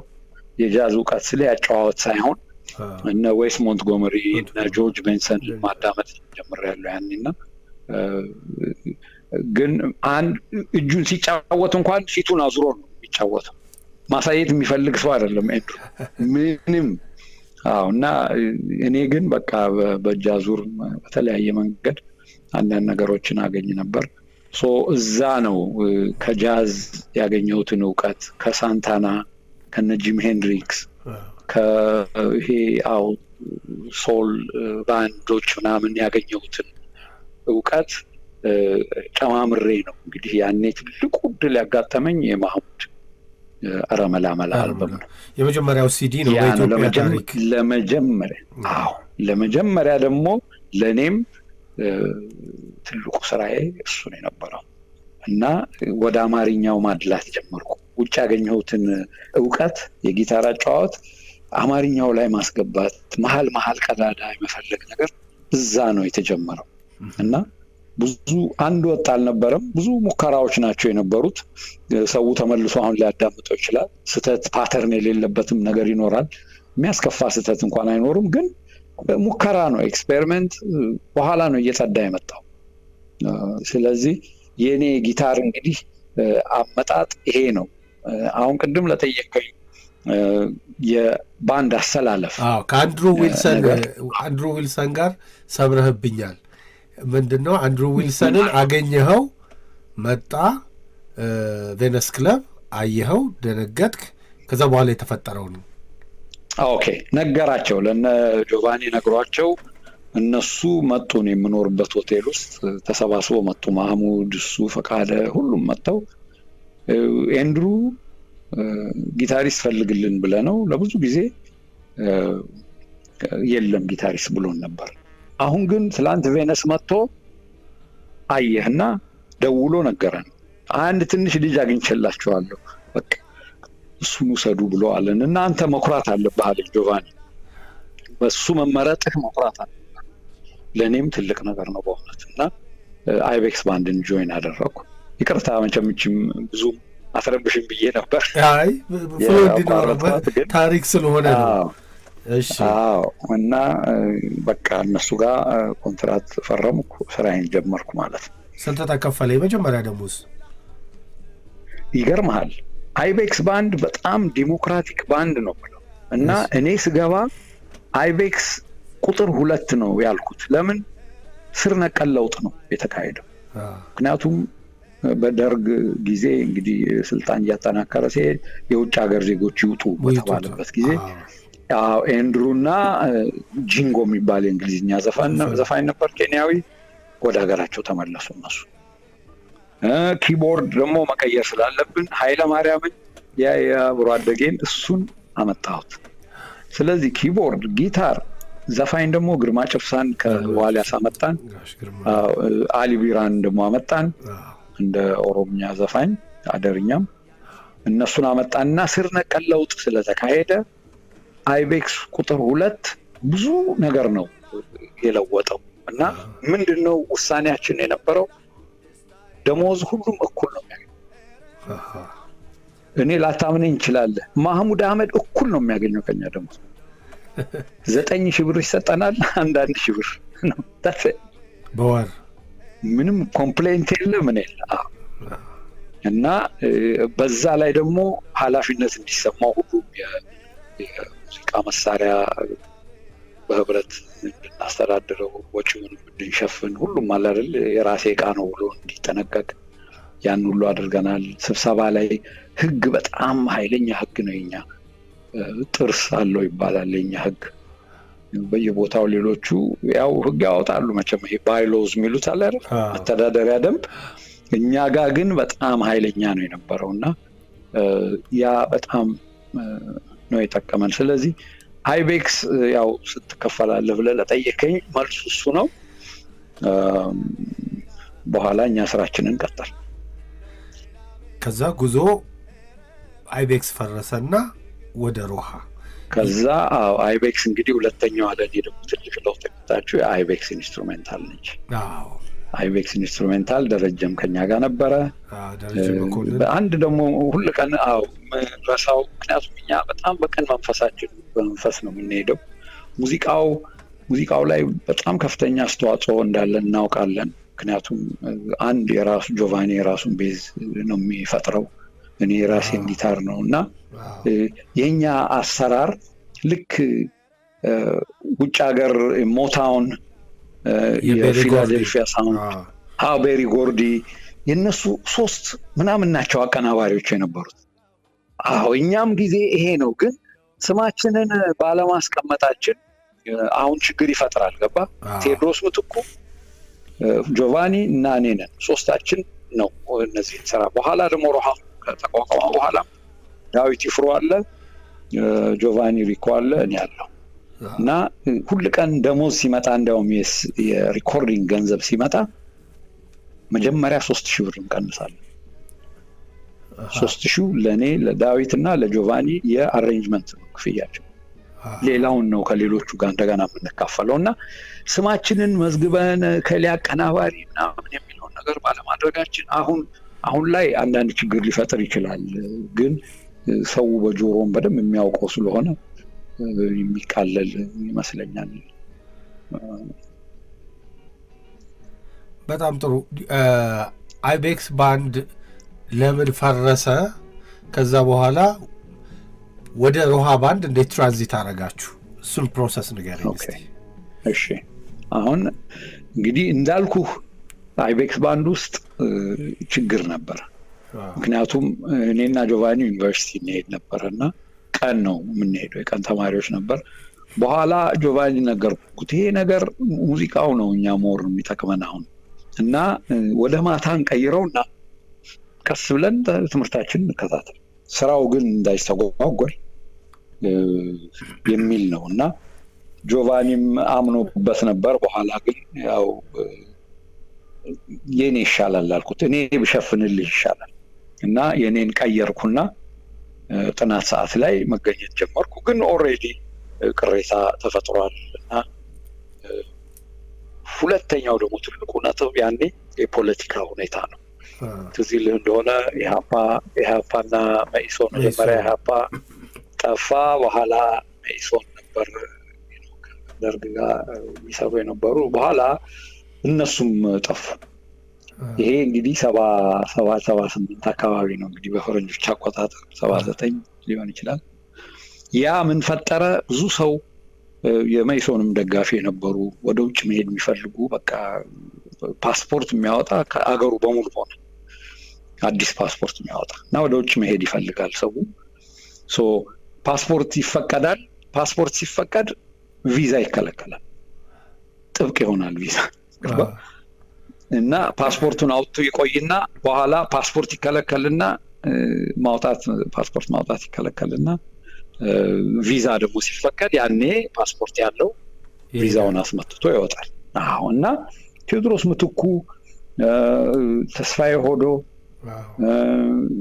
ብዙዎቹ ጓደኞቻቸው የመኢሶን የነበሩ ናቸው እና አበበ ኃይሌ፣ በቀለ ወልዴ ከኛ ጋር ነበር የሚያመሹት የሚመጡት እዛ ራስ ሆቴል እና የነሱ እንደዛ መሆን እንግዲህ ቅሬታም ይፈጥራል። ስለዚህ ይሄ ነገር ውጭ ሀገር እንሂድ የሚል ቴዎድሮስ ምትኩ ያነሳል። ውጭ ሀገር የት ነው የምንሄደው? ምን እስኬት አለ ስራው ስንለው ያንን ስራ ይዞልን ይመጣል። ምኒልክ ወስናቸው ነው ያገኘው ስራውን ሱዳን እና ይዘውን ሱዳን ነው ካርቱም ሱዳን እና ገንዘብ ያው ሆቴል ምግባችንን ችለውልን በቀን $15 ብቻ ኤግዛክት እንትኑን ባላስታውሰውም በጣም ዝቅተኛ ነው። እንደ በዚህማ እንዴት እኔ ትዳር አለኝ ልጅ ተወልዷል ጆቫኒ ትዳር አለው እንዴት ብለን ነው እዛ ሄደን አሁን ቤተሰባችን እና ጭቅጭቅ ይነሳል እና እነሱ ቀጠሉበት በዛው ለመሄድ ግን ይሄ የአዲስ አበባን ትንሽ እንትን ያደረገው ይሄ ፓራዳይም ሺፍት ይባላል በእንግሊዝኛ፣ በአማርኛ እንዴት እንደሆነ ከስር ነው መሰረታዊ ለውጥ የመጣው። ምንድነው ሞገስ የቀበና ልጅ ነው ሞገስ ሀብቴ የዋሊያስ ባንድ ሳክስፎኒስት መሄዴ ነው ይላል። እኔ ለትምህርት መሄዴ ስለሆነ ሸኙኝ ይላቸዋል። አሁን ዋሊያስ ባንድ እሱ ሲሸኝ ዋሊያስ ደግሞ በጎን አሜሪካ ለመሄድ ይፈልጋል እና ማህሙድን ከኛ ጋር ይፈልጋል። ሳክስፎኒስቱን የሚተካ ደግሞ ከዳህላክ ባንድ ይፈልጋል። ሁለቱም ባንድ ደግሞ እንደ መንቀጥቀጥ ጀመረ ማለት ነው። ሳክስፎኒስቱ ከዳህላክ ባንድ ይወጣና ዋሊያስ ባንድ ጆይን ያደርጋል። ማህሙድ ከኛ ይወጣና እነሱን ጆይን ያደርጋል። እኛ ባዶአችንን ቀረን። ከዛ በኋላ ወሰኑን ቴዲ ምትኩ ሌሎቹ በሙሉ ተሰባስበው ነደረጀ ሆነው ወደ ሱዳን ጥለውን ሄዱ። እኔ ፈቃደ ጆቫኒ ብቻ ነው የቀረው እና ፈቃደም ራሱ ከነሱ ጋር ሆኖ ያው ቅር ከተሰኙት ሰዎች አንዱ ስለነበር እናንተ የራሳችሁን እያደረጋችሁ የሚል ነገር አለና እሱም ቅር ብሎት ቀረ። በዛ በኋላ ጆቫኒ ተስፋ ቆርጦ ሰላም አለኝ። እኔ በቃኝ የቀን ስራ ጀምሬያለሁ በቃ እኔ ሙዚቃ ነገር ይቅርብኝ አለ። እንዴ ጆቬ ምን ማለት ነው? አሁን ነው እኮ እንደው ቤተሰቦቻችንን የምናሳምነው ሙዚቃ ጥሩ ስራ መሆኑን እንደተሳካልን የምናሳየው እኮ አሁን ነው እና ልክ አይደለም ይሄ ነው። እኔም ስራ መጀመሪያ እችላለሁ ሌላ ስራ ግን እችን አንተዋት። ምክንያቱም አይቤክስ ባንድ ውስጥ ነው ብዙ ቁም ነገር የተሰራው የጥናት ሰዓት ህግ እና አላረል በጣም አዲስ ነገር ለማቅረብ በጣም ዝግጁ ነን። ምንድነው ይሄ ፍሩት የተዘጋጀ ፍሩት አለ አይደል በቅሎ እና በምንም አይነት ብዬ ስለምነው መጨረሻ ላይ እሺ ማንን ትላለህ ግድ ለምን ያስተካክላሉ አልኩት። ሌቮንን አመጣው። ፈቃደ የለም እንግዲህ ከተክሌ ተስፋ ዝጊያ ሆነው ደግሞ ሌላ ቦታ ሄድ ይፈልጋሉ። እኔ ሌቮንን አመጣው። ከዛ ሌቮንን ነው የላክነው ዳዊት ይፍሩ ጋር። ምክንያቱም ጠይቀነው እምቢ እንዳይለን ሌቮን ሄደ እዛ እየሰራህ አስተምረኝ በለው ሙዚቃም እና ውስጥ ለውስጥ እንዲህ ባንድ ፎርም ሊደረግ ነው እና ምን ይመስልሃል ብለህ ጠይቀው ብለነው በየቀኑ እየመጣ ሪፖርት ያደርጋል። ጋሽ ዳዊት የት ነበረ ያኔ? ዳህላክ ባንድ ሳክስፎኒስታቸው ወጥቶ እነሱ ደግሞ አለ ዳህላክ ባንድ ጊዮን ሆቴል ከሙሉቀን ጋር እሺ መጨረሻ ላይ የኛ እየጠነከረ መሄዱን እና ዋሊያስ ስለሚሄዱ ወደ አሜሪካን ሀገር የሂልተን ቦታ ክፍት ቦታ እንደምናገኝ ሁሉ ታየን እና እዛ እንገባለን ነው ያልነው። ግን ሙዚቃ መሳሪያችን ደግሞ የሼር ስንከፍል ለጓደኞቻችን ሼር ስንከፍል እኛም ደህይተናል። የተቀማጭ ገንዘባችን በሙሉ እንትን ብሏል እና ሙዚቃ መሳሪያ ግን የነሱ ሙዚቃ መሳሪያ ለመግዛት ተስማማን። አቤሰሎም ሄደጎ የሚባል የሳምሶን ዳቦ ቤት እሱ ገንዘብ አበደረን። ያንን ሙዚቃ መሳሪያ ገዛን። በዛውም ኩኩን አስገቡ የሚል ምክንያቱም ያገኛት ስለነበረ ኩኩንና በጣም ይወዳት ስለነበር አዘፋፈኗ ምናምንና በቃ እሷን ያዟለን። እሷን አስገባን። በቃ የሮሃ ምስረታ እንግዲህ እዚህ ላይ ነው እንግዲህ ኩኩ ገባች፣ አመልማል ገባች። ከዛ በኋላ ደግሞ ብርሃን ኃይለ እና አይደለም ኩኩና ተሾመ ወልዴ ነው። ተሾመ ወልዴ የመጀመሪያው እንዲያውም ተሾመ ወልዴ ነው። ምክንያቱም እኔ የማህሙድን የምናውቀው በምንድን ነው? አማርኛ ዘፈን ይጫወታል፣ ጉራግኛ ደግሞ ያቺ ጉራግኛ ለፈረንጆች በጣም ጥሩ ነገር ነች እና ደስ ይላቸዋል። ጉራግኛው እንዳይቀርብን በሚል ሁለቱንም መጫወት የሚችል ሰው ሳፈላልግ ተሾመ ወልዴን አገኘሁት። ሀገር ፍቅር ጠየኩት። በጣም ደስ አለው። እሱም እኛ ጋር ገባ።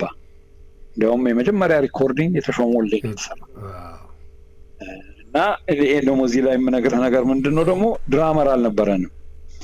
ተክሌ ተስፋዝጊ ነው ድራመራችን። እንዲያውም ጥያቄ የጠየቁም ሰዎች አሉ ስለ ኤልያስ ምናምንና ከሱ ጋር እንዲያያዝ ተክሌ ተስፋዝጊ ከኛ ጋር መስራች ስለነበረ ከበሮም ስለሚጫወት ጎበዝ ድራመር ነው። እሱን ያዘን ስራው እንዳይስተጓጎል ማለት ነው። እሱን ይዘን የተሾመ ወልዴን በተክሌ ተስፋዝጊ ድራመርነት ነው የሰራነው።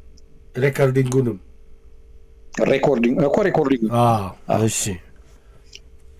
የኩኩን ደግሞ በኋላ ሙሉ ቀን እንዲሁ ከእንትን ማነው ዳላክ ባንድ እንደዚሁ ችግር ውስጥ እየገቡ ስለመጡ ሙሉ ቀን ደግሞ ጆይን አረጋቸዋለሁ ብሎን አዲስ አበባ ሂልተን እኛን ጆይን አረጋ። እኛ ጋር መጣ። ሙሉ ቀን ሲመጣ በቃ የከበሮ አጫዋወት ደግሞ እሱ ከተክሌም ትንሽ ሻል ይላል። ስለዚህ የኩኩን ስራ ደግሞ በሙሉ ቀን ከበሮ ተጫዋችነት ነው የእሷን ሪኮርዲንግ የሰራን። የትኛው ሰላም?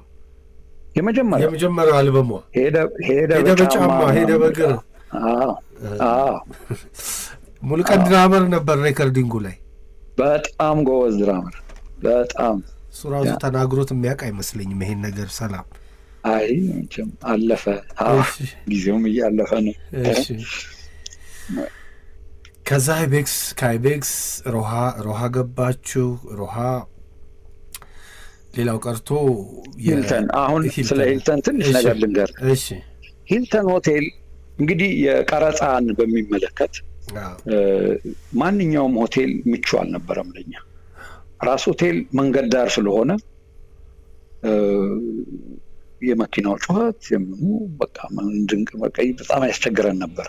መቅረጽ አንችልም እና ሌሊት እስኪሆን ድረስ ሚድናይት እስኪሆን ጠብቀን ነው። ኩለሌሊት ሲሆን ነው እንግዲህ መቅረጽ የምንጀምረው። የማህሙድ ብዙ ስራዎች እንደዛ ነው የቀረጽ ነው። የጥላሁን ገሰሰ የጠላሽ ይጠላ የሚለው ሚድናይት ላይ ነው የጀመረው። እና ሂልተንም እንደዚሁ ምቹ ነው። ሳው ለድምጽ ለአቀራረጥ ምናምን በጣም ይመቻል። ቤቱ ምንጣፍ ስላለው ግን እነሱ ግማሽ ቀን ጠዋት እንጀምርና ታና መቅረጽ ስንጀምር ለማታ እራት ለማዘጋጀት ሲፈልጉ ዌይተሮቹ ይመጡና ይበጠበጡ እና አልመቻለን ለሪኮርዲንግ። አንድ እሱ ነው። ሁለተኛ ደግሞ ምንድነው ሂልተን የሚመጡት የነበሩት በሙሉ በጣም ፈረንጆች፣ የኤምባሲ ሰዎች እና ትልልቅ ባለሀብት ኢትዮጵያውያን ሊሆኑ ይችላሉ፣ ሌላም ዜጋ፣ እነዚህ ናቸው የሚመጡት። እና ሂልተን ምንድነው የሚያደርግህ? ይደብቅሃል ከሰፊው ህዝብ። በጣም ጨለማ ውስጥ እንደነበር የሚቆጠር ሃይ ክላስ የሚባለው መውጣት። በኋላ ነው የተስተካከለው። 88 ላይ ተመልሰን ስንመጣ ወደ ሂልተን አሜሪካ ከመሄዳችን በፊት ማለት ነው ስንመለስ ያኔ ሚድል ክላስ ጀምሯል።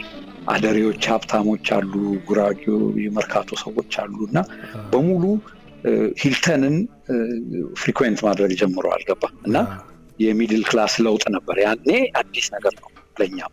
ስንመለስ እንግዳ አልሆነብንም እንጂ ሂልተን ይሄ ነበር ችግሩ። ስለዚህ ከሂልተን አንደኛ በየቀኑ ስለምንሰራ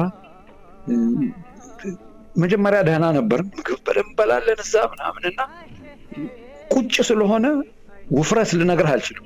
ሸሚዝ ሁሉ ሊበጠስ መብላት መቆጭ ማለት መብላት እና አንድ ሰው ቢኖር ግዴታ አለ። ዝም ብለን ነው የምንሰራው፣ ሰርቪስ ነው የምንሰጠው እና ያንን ነገር ያ ነገር ምርር አለን። እንደው እርስ በርስ ሙሉ ምን ታይኛለህ ሁሉ መባባል ጀመረ እና አይ ለቀን መውጣት አለብን በሚል በሙሉ ቀን ምክንያት ነው ያው ወይዘሮ አምሳለ ተፈራ የጊዮን ማናጀር የነበሩ እሳቸው ያው ጨመር አድርጌ ደሞዝ እንትን እላቸዋለሁ እኔ ጋር ነው አሉ። በቃ ተስማማን፣ ወደ ጊዮን ሄድን። ለመጀመሪያ ጊዜ ጊዮን ሆቴል እኛ የምንሰራበት የቱኩል የሚባለው ናይት ክለቡ ቱኩል እኔ እንዲያውም ጽሁፌ ላይ የምለው ምንድነው የኛ ሞታውን የኢትዮጵያ ቨርዥን ሞታው እውነት ነው። በጣም ብዙ ነገሮች ተቀርጸዋል። እንደ ቤሪ ጎርዲ አይደለን፣ ሁሉ ነገር ማስተካከል ይችላሉ። በባክ ቤሪ ጎርዲ የሚመስል ምን አለኛ ውስጥ ሙዚቃ የሚያዘጋጁ 3 ናቸው አሬንጀሮቹ። ስለዚህ ሆላንድ ዶጄ እና ሆላንድ የሚባሉ ናቸውና እነዚህ በ3 ሰው ነው የሚካሄደውና ሙዚቃ የሚቀርጡት እነማን ናቸው? ሙዚቃ ቤት ባለቤቶች ናቸው። እነሱ እቃውን ይዘው ይመጣሉ፣ እኛ ቤቱን ፕሮቫይድ እናደርጋለን፣ አሬንጅመንቱን እኛ እንሰራለን፣ ይቀረጥና ያ ንብረትነቱ የኛ አይደለም። መርካቶ እንደፈለጉ ነው የሚያደርጉት ገባ እና ሪላቲቭሊ ከሞታውን ጋር የሚያያዝ ነገር አለው። ሙሉ እሱን ይመስላል ባልልም በጣም ተመሳሳይነት ነገር አለው እና ያ that's our version of ሞታውን እና ይሄም ትልቅ ክብር የሚሰጠው ተስፋ አደርጋለሁ ለወደፊቱ። ምክንያቱም ትልቅ ታሪክ ነው እዛ የተሰራው። በራችንን ቆልፈን ምን አልፋ ጠዋት ማታ ሌሊት ማንም መጥቶ የሚናገረን ሰው ወደ በኋላ ነው ጊዮን ሆቴል ትንሽ አዩና እነዚህ ሰዎች እኮ የዳቦ እና የብስኩት ምርት እኮ አሉት ብር እያገኙ ነው ሲባል ሆቴሉ ስብሰባ ያደርግና የመብራት 60 ብር ክፈሉ አለ በወር። በጣም ትንሽ ነው አይደል? ብዙ ነው ለኤሌክትሪክ እንዴ በነፃ። ያንንም እንድናደርግ ነው ሙዚቃ ቤቶች የሚከፍሉ አለ። ታዲያ እና ጊዮን ይሄ ነው የነበረው። ብዙ ማለት ይቻላል። እንደው ሰላም ጊዮን ሆቴል እኔ እንደማስታውሰው አሁን ጋሽ ሙላቱ ተረክቦት ያንን በቀደም እንደው ሄጄ እንደውም ጋሽ ሙላቱም ሲጫወት አይቻለሁ ከነ ቴድሮስ አክሊሉ ጆርጋ መስፍን ጋር መሆን ይዞ እዛ ቤት የሙሉቀን እንደተቀረጸ አስታውሳለሁ። ያው የጌታቸው ካሳ እንደተቀረጸ አስታውሳለሁ። እስቲ አስታውሰን በተለይ አንተ የተሳተፍክባቸው ሬኮርዲንጎች የትኞቹ ነበሩ? ጌታቸው ካሳ እኛ አልነበርክ? አዎ መቀረጹ ነው የተቀረጸ እናንተ ብቻ ሳይሆን የሙሉቀን የሙሉቀን ተቀርጿል። እንግዲህ መጀመሪያ ቀረጻ ሂልተን ሆቴል የነበረው የተሾመ ወልዴ የኩኩ ሰብስቤ፣ በኋላ የኤፍሬም ታምሩ። የትኛው አልበም? ሁለተኛውን አልበም። እሺ የሚለው በፍቅርሽ መያዜን ኤፍሬም እሱን አልበም ይሳል። እንዲያውም አሁን ይሄ የሙስሊም ሙዚቃችን ጥናት የሚያካሂዱ አዳምጠዋል አይደል? ምን አቅጣጫ እየሄደ ነው ለሚፈልጉ ያንን ተመልሶ ቢያዳምጡ ሞር አይቤክስ ሳውንድ ነው የሚኖረው። ምክንያቱም ከዳዊት ፍሩ ጋር አገና አልተግባባን ያኔ ነው የምንጀምረውና የኛ መግባባት የመጣው ጊዮን ስንመለስ ነው። የፀሐይ ሲሰራ የኤፍሬም ታምሩ ሲሰራ እንግዲህ ይሄም ራሱ ትልቅ ታሪክ አለው፣ ሰፊ ነው። እያንዳንዱ ሁሉንም እንዲሁ የመጀመሪያዎቹን ላስታውስ ነው እንጂ በጣም ብዙ ቀረጻ ነው እዛ የተካሄደው። እንደው አሁን ታሪክ ነው እና እያወራን ያለው እኔ በጣም ብዙ ጥያቄዎች አሉኝ። ሰላም የአድማጮቻችን ጥያቄዎች በጣም ብዙ አሉ። 25 ደቂቃ ነው ያለን አሁን። ስለዚህ ቃል ላስገባህ ነው የሚቀጥለው ሳምንት 1 ሰዓትም ቢሆን ትሰጠኛለህ ወይ? አለበለዚያ ጥያቄዎችን ራፕ እያደረኩላ። እሺ ብሬ በጣም ደስ ይለኛል።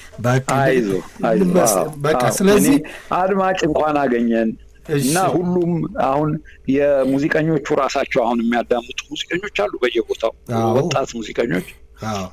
የቅብብሎሽ የዱላ ቅብብሎሽ ነው ሙዚቃ ውስጥ የምናደርገው ያለ ነው እና ከክቡር ዘበኛ ከወታደራዊ ሙዚቃ ወጥቶ እኛ ጋር ሲገባ ሲጀምር ጊታር የለበትም። አሁን ራስ ባንድ ጊታር የላቸው ገባ ጊታሪስት የለም። የሆርን እና ፒያኖ ምናምን ነው እና እኛ ጋር ግን ሲመጣ አሰላለፉ ተቀይሯል። የፖፕ የቢትልዝ የሞታውን ምናምን ሲመጣ ጊታርና ቤዝ እነዚህ በጣም እየተቀየሩ ነው የመጡት እና እነዚህን ስራዎች ከኛ በኋላ ያሉት ከሮሃ በኋላ እኔ መጽሐፌ ላይ ያስቀመጥኩት የአበጋዝና የሄኖክ ኤራ ነው የምለው ዘመን ነው የምለው። ምክንያቱም የኮምፒውተር ዘመን ስለሆነ ስራችን በሙሉ ደግሞ ወደ አሜሪካ ነው የሄደው። እና አበጋዝ የነቻችን ይሰራሉ የተለያየ እና አስቴርን በኋላ ነው እና የተለየ አካሄድ ነው ከኛ ቁጥጥር ውጭ እየሆነ ነው የመጣው እና አዲስ ምዕራፍ ነው ብዬ ነው የምወስደው። ግን መሀሉ ላይ ሰው የለም ማለት አይደለም። ገባ አሁን ልክ የአፄ ምኒልክ ዘመነ መንግስት የአፄ ኃይለ ሥላሴ እንደምንለው ከስር ብዙ የሚሰሩ አሉ። የጦር ጀነራሎች አሉ፣ ሌላም ነገር የሚሰሩ አሉ እና ሁሉም ስማቸው ግን አይጠቀስም። በአገዛዙ ነው እንትን የምትለው እና ሙዚቃውንም በዛ አንጻር ብንሄደው ሞር ግልጽ እየሆነ ይመጣል በሚል ነው እና ሌሎችም አሉ ብዙ ነገር የሚሰሩ። አሁን እኔና አበጋዝ እዛ ሄደው ማሃሪ ብራዘርስ ነበሩ አዲስ አበባ እና በደንብ አይ ነበር እና የነሱ ለማቃለል ሳይሆን እነሱ እነ ያኔ የጀመሩት እነ ኤልያስ መልካበል እነ ጦና ምናምን በሙሉ የሮሃን አድምጠዋል። በእኛ ያኔ የመንግስትም ለውጥ ተደርጓል። በእኛ ሙዚቃ ነው ያደጉት።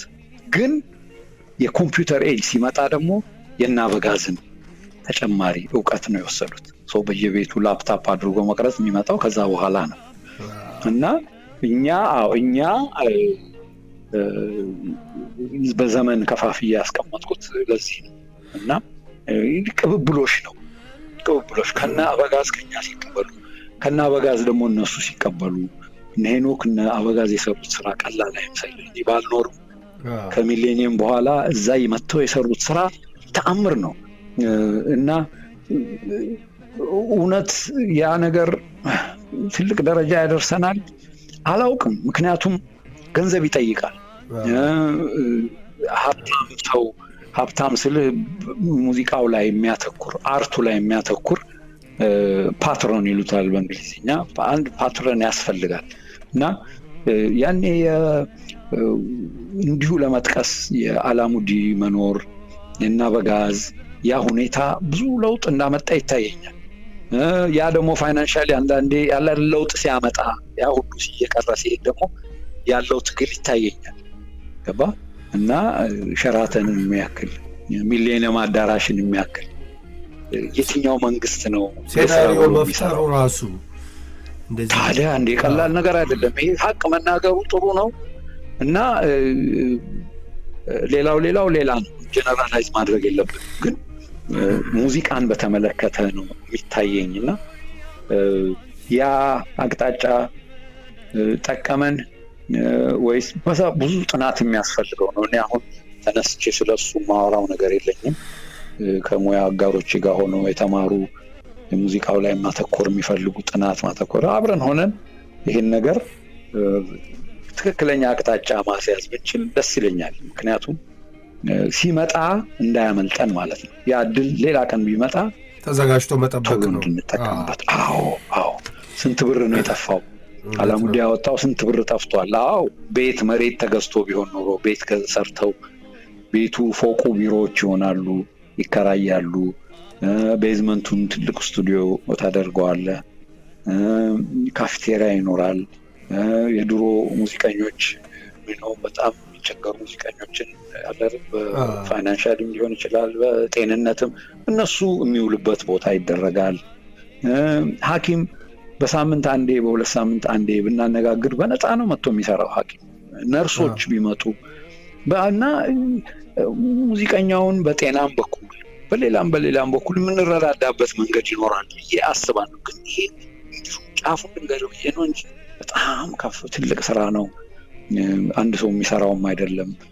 እንዲሁ ህልሜን ነው የምነግርህና ሁሉም መስተካከል ያለበት በዚህ አንጻር ነው ብዬ አምናለሁ። አድማጮቻችን እየተከታተላችሁ ያላችሁት የሸገር ኤፍኤም 102.1 ራዲዮ ነው።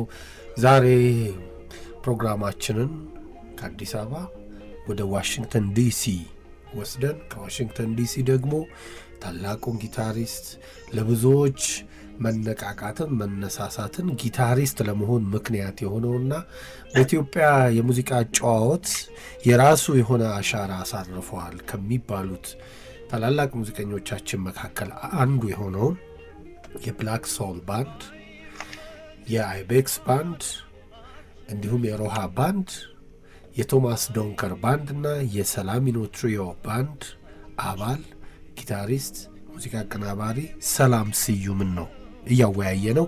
ዘለግ ካለ የህይወት ልምዱና ሙያዊና ግላዊ ህይወቱ በጭልፋ እንደውም ብዙ ነው በማንኪያ ያህል እያነሳን ነው።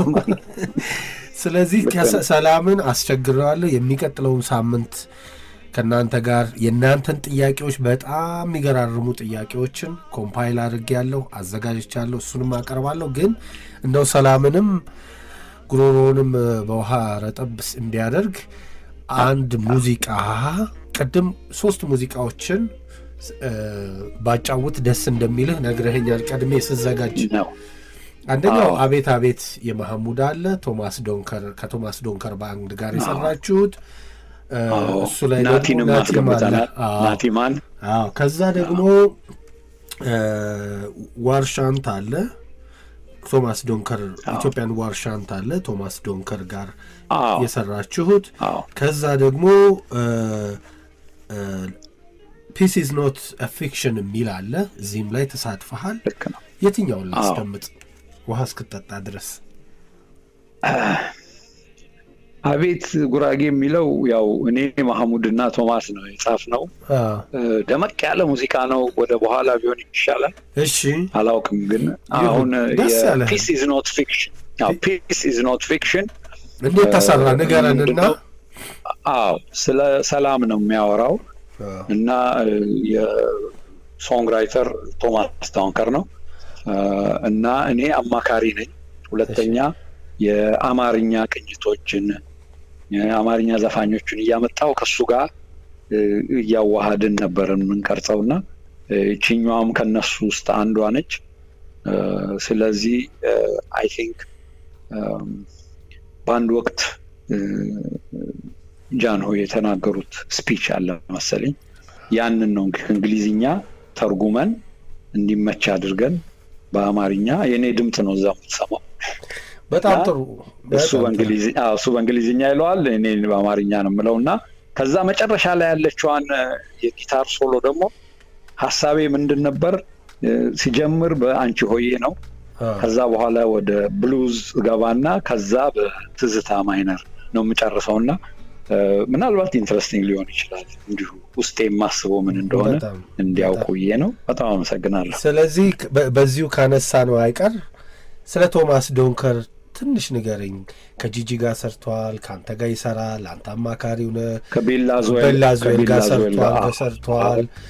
ምንድን ነው እኔ ስለ እናንተ ሰርች ሳረግ አንድ ኢንተርቪዋችሁን አይቼ ግሎባል ቲቪ መሰለኝ እዛ ላይ ሳይ በቃ በኃይለ ሥላሴ ንግግር እና እሳቸውን በተመለከተ የተጻፈ መጽሐፍ አንብቦ ይበልጥ ደግሞ ኢንትረስቱ አድሮበት ወደዚህ እንደመጣ ነው የነገረኝ።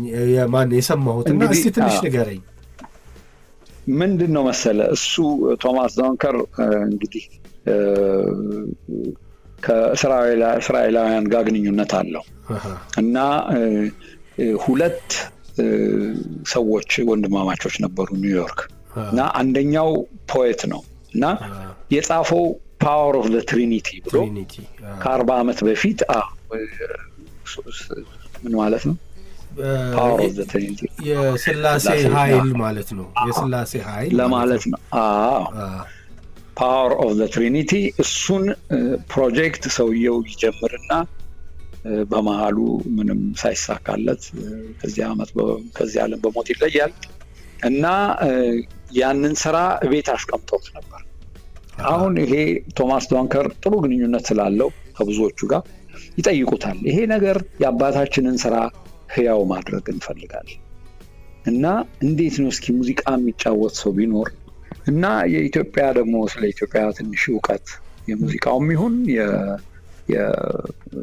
የታሪክም ትንሽ ዕውቀት ያለው ቢገኝ ምናምን ብለውት ሰው ማጠያየቅ ይጀምራል ያኔ የመሐመድ አረመላ አመላ አልበም በሲዲ ነው የወጣው ኒውዮርክ እመነኝ ብርሃኑ ኒውዮርክ የሌለው ሙዚቀኛ የለም ያ ኢትዮፒክ ናምበር 7 ቁጥር የሌለው ሰው የለም ምክንያቱም ውስጥ ስናዳምጠው ይላሉ ጄምስ ብራውን እንሰማለን ከርቲስ ሜይፊልድ ይሰማናል ያ ኢንፍሉዌንስ እንዴት ነው የነበረው ይሉናል እና እኛም እኮ ያው ኢንፍሉዌንሱ ነበር ግድ በጃዙር ይሁን እንጂ ነበረ ብለን እንነግራቸዋለን እና ያ ነው የሚስበው እና እዛ ውስጥ ያሉትን ሙዚቀኞች ያይና አሁን እነዚህ ወይ አርጅተዋል ወይ ሞተዋል ብሎ ነው አንዱን ጓደኛውን የሚነግረውና የት እንደማገኛቸው ሲለው ዲሲ የሚኖር ጓደኛ አለኝ እሱን ጠይቀዋለሁ ሲጠይቀው ኖ this guy is in DC ሰላም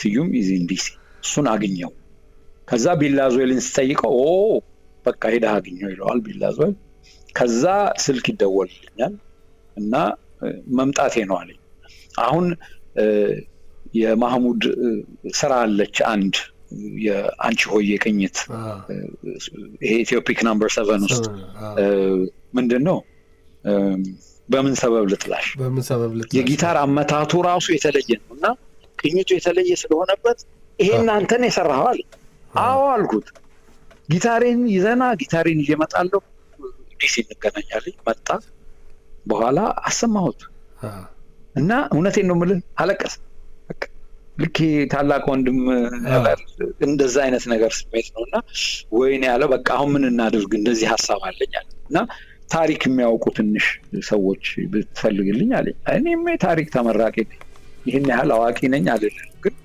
ስህተቶችን ለማስተካከል መቼም ጥሩ አጋጣሚ ነውና በቃ እኔም አለሁ ስለው ወዲያው ኮንትራት ተፈራረምን የሚከፍለኝን ክፍያ ሰጠኝ ቀብድ ማለት ነው ከዛ ለ7 ዓመት 6 ዓመት ኮንቲኒዩስሊ ነው የሰራነው ኒውዮርክ እየተመላለስኩ ማለት ነው የሚገርም ነው ስለዚህ ይሄ የፓወር ኦፍ ዘ ትሪኒቲ የጀመረው በዚህ ምክንያት ነውና እሱ ሙዚቀኛ ነበር ግን ይሄ ነገር ስቦት ወደዚህ የገባው በዚህ ምክንያት ነው ይሄ ላቭ ትራፕ በሚል ይሄኛው ምን ሰማው ዘፈን ማለት ነው እንዶ ሸሸላራማን ሰርተዋለች እሱን ትንሽ እንግባና ከዛ ላቭ ኢዝ ኖት ፊክሽንን ሰምተን አንተም ውሃ ጎንጨት ብለህ እንመለስና እሺ እስከዛ ውሃ ጠጣ እሺ thank you okay bye በአይንሽ እንዳልጠላሽ ፈራሁኛ የኛል በሚያፈልቀው ጨረር ይመረምረኛል በጉንጮችሽ ሰበብ ልጠላሽ ፈልጌ እንጆሪ እንዴት ልጥላን እንደምን አድርጌ ለማድረግ ፈልጌ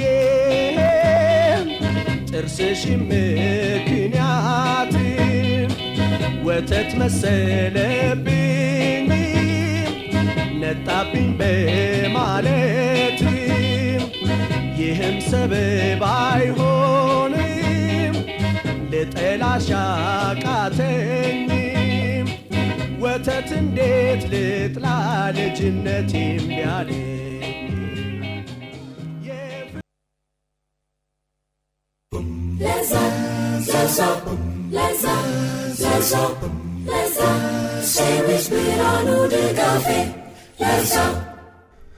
ተመልሰን መተናል። ቀደም ሲል ያደመጣችሁት እንግዲህ ፒስ ኢዝ ኖት አ ፊክሽን፣ ሰላም ልቦለድ አይደለም እንደማለት ነው። በዚህ ደግሞ ሙዚቃዊ ስራ ላይ ሰላም ስዩምን አድምጣችኋል። በተለይ ሰላም ስዩምን በጊታር አጫወቱ ታውቁታላችሁ። ሁለተኛው ጊታር ሶሎ ላይ ነው ሰላም ስዩምን የሰማችሁት። በዚህ ሙዚቃ ላይ ግን በጊታር ተጫዋችነት የመጀመሪያውን ሶሎ ያደመጣችሁት። ይሄ በተለይ ዲስቶርሽኑን የሰማችሁት የጫወት ስታይሉ የቶማስ ዶንካር ነው። ሰላም አለ አይደል? አለው መቼም 6 ደቂቃ ይቀረናል። ለሚቀጥለው ሳምንት የአድማጮቻችንንም ጥያቄ ይዤ የኔም የቀሩትን ጥያቄዎች ይዤ እንደምንገናኝ ቃል እንገባና ለዛሬ ግን የሚቀጥለውን ሙዚቃህን ጋብዘን በተለይ ቅድም ያልከኝን የተለያዩ ስልቶችን ሙዚቃዊ ስልቶችን ኢትዮጵያዊ ቅኝቶችን ያሳተፍክበትን ስራውን ጋብዘን ያንተን ስራ ጋብዘን ከቶማስ ዶንካር ጋር የሰራችሁትን እንሰነባበታለን። ከዛ በፊት ግን ስለ ሙዚቃው ንገረኝ፣ እንዴት ሰራችሁት? እንግዲህ ስለ አቤት ጉራጌ ነው አይደል? አዎ አንዱን ሰምተናል። አሁን ፊክሽን አለ፣ ከዛ እነሱን ሰምተናል። አዎ እሺ። ይሄ እንግዲህ በመሰረቱ የነዛ ያልኩ 2 አይሁዳውያን ይሄን ጽሁፍ የጻፉት ፓወር ኦፍ ዘ ትሪኒቲ ያዘጋጁት ፕሌይ ነው የነበረው እና እዛው ኒውዮርክ ስቴጅ ላይ እንደ ፕሌይኛ ሙዚቃውን እየተጫወትን በጎን የጣሊያን ኢትዮጵያን ሲወር የነበረውን ሁኔታ ነው የሚያሳየው እና እዛ ላይ አሁን የጦርነት ሁኔታ ስለነበረ ዎር ቻንት የሚለው የወጣው ለዚህ ነው እና እኔ መጨረሻ ላይ ዘራፊው ጫወታለሁ እሱ እዚህ ስራ ላይ ማለት ነው። ግን ሌላው ትልቁ እንግዲህ ያው መጨረሻ ላይ እናዳምጠዋለን ያልኩት አቤት ጉራጌ የሚለው እሱ ይሁን። አዎ ያንን ለሚቀጥለው ሳምንት ብዙ ሰው አሳትፍ ያለው ናቲማን፣ በዛ ወርቅ፣ ቤቲጂ ያላስገባ ሁሉንም ማህሙድን አምጥቼ ከነሱ ከቶማስ ጋር ያው ከኤልያስ መልካ የተማርኩት ትምህርት ነው። ሌላውም እድል ያገኝ ነው።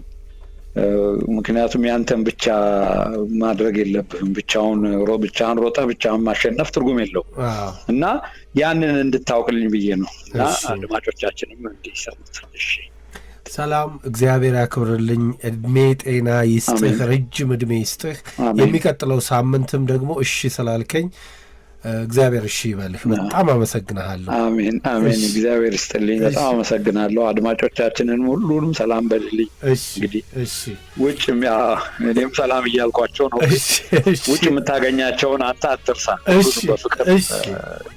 የሚቀጥለው ሳምንት እንገናኛለን። እሺ እሺ ብሬ እሺ